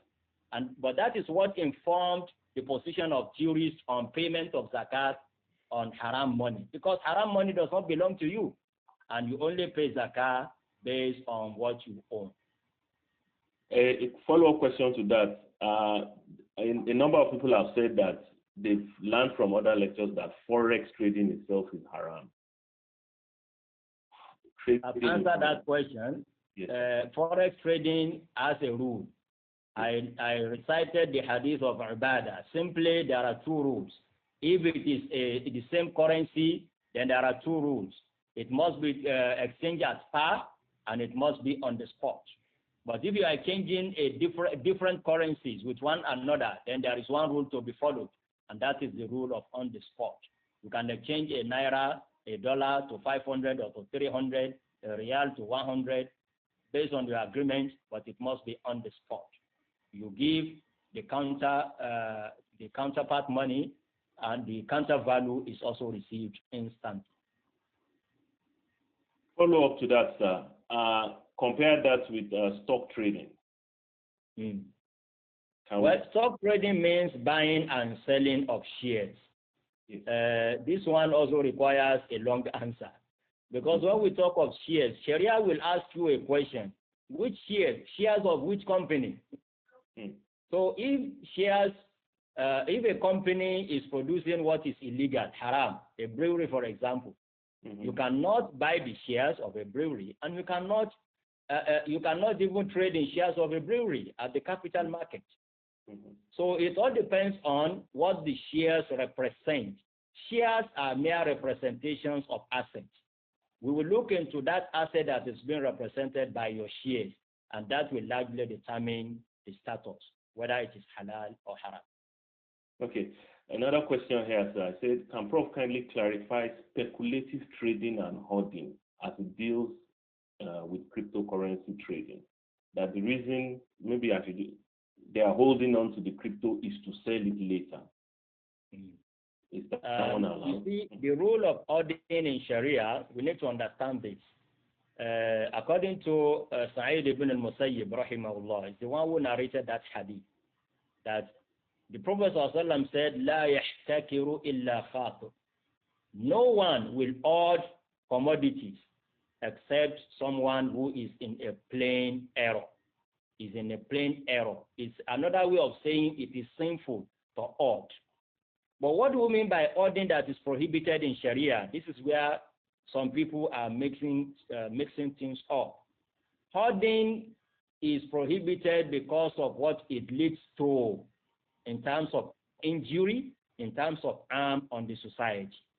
If a good example, a practical example in the Nigerian context, a filling station that has in stock hundreds or thousands of liters of petroleum products, because he speculates that tomorrow the government will increase or the price will go up, he already has in stock, he doesn't lose anything. He bought at 140, selling at 160 per liter.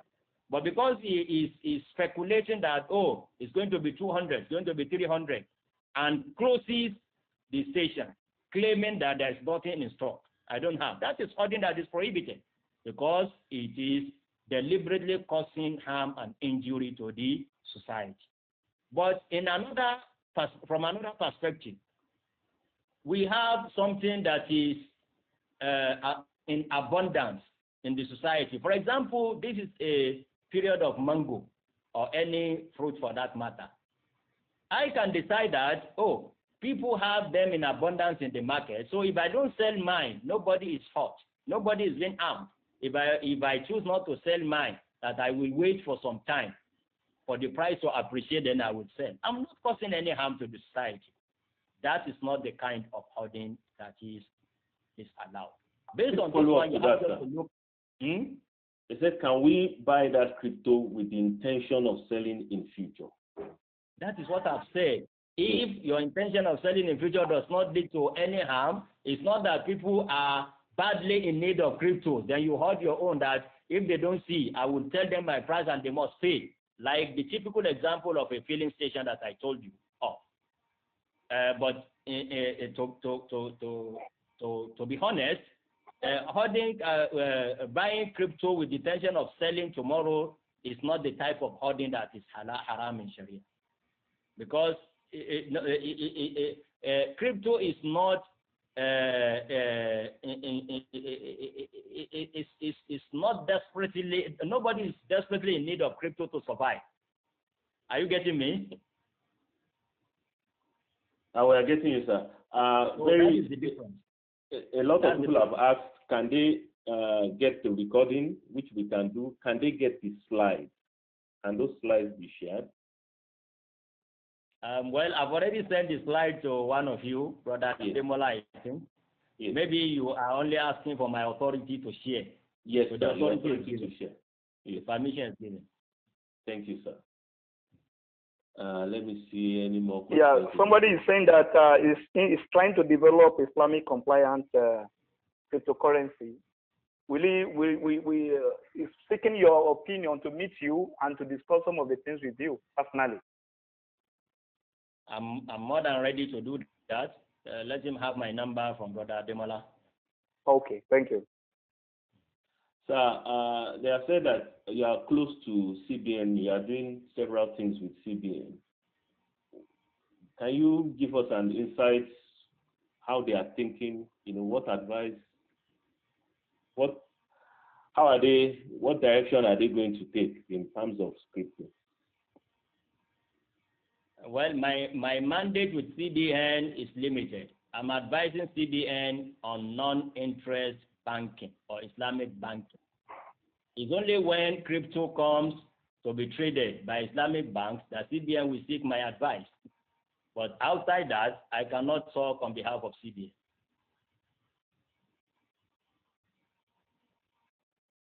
Okay. I have a question on insurance. I don't know if you can, which I think can be beneficial to the Ummah. And that will be the last question. Inshallah. The question is, because I can see in your profile, you have a link with the Nigeria Insurance.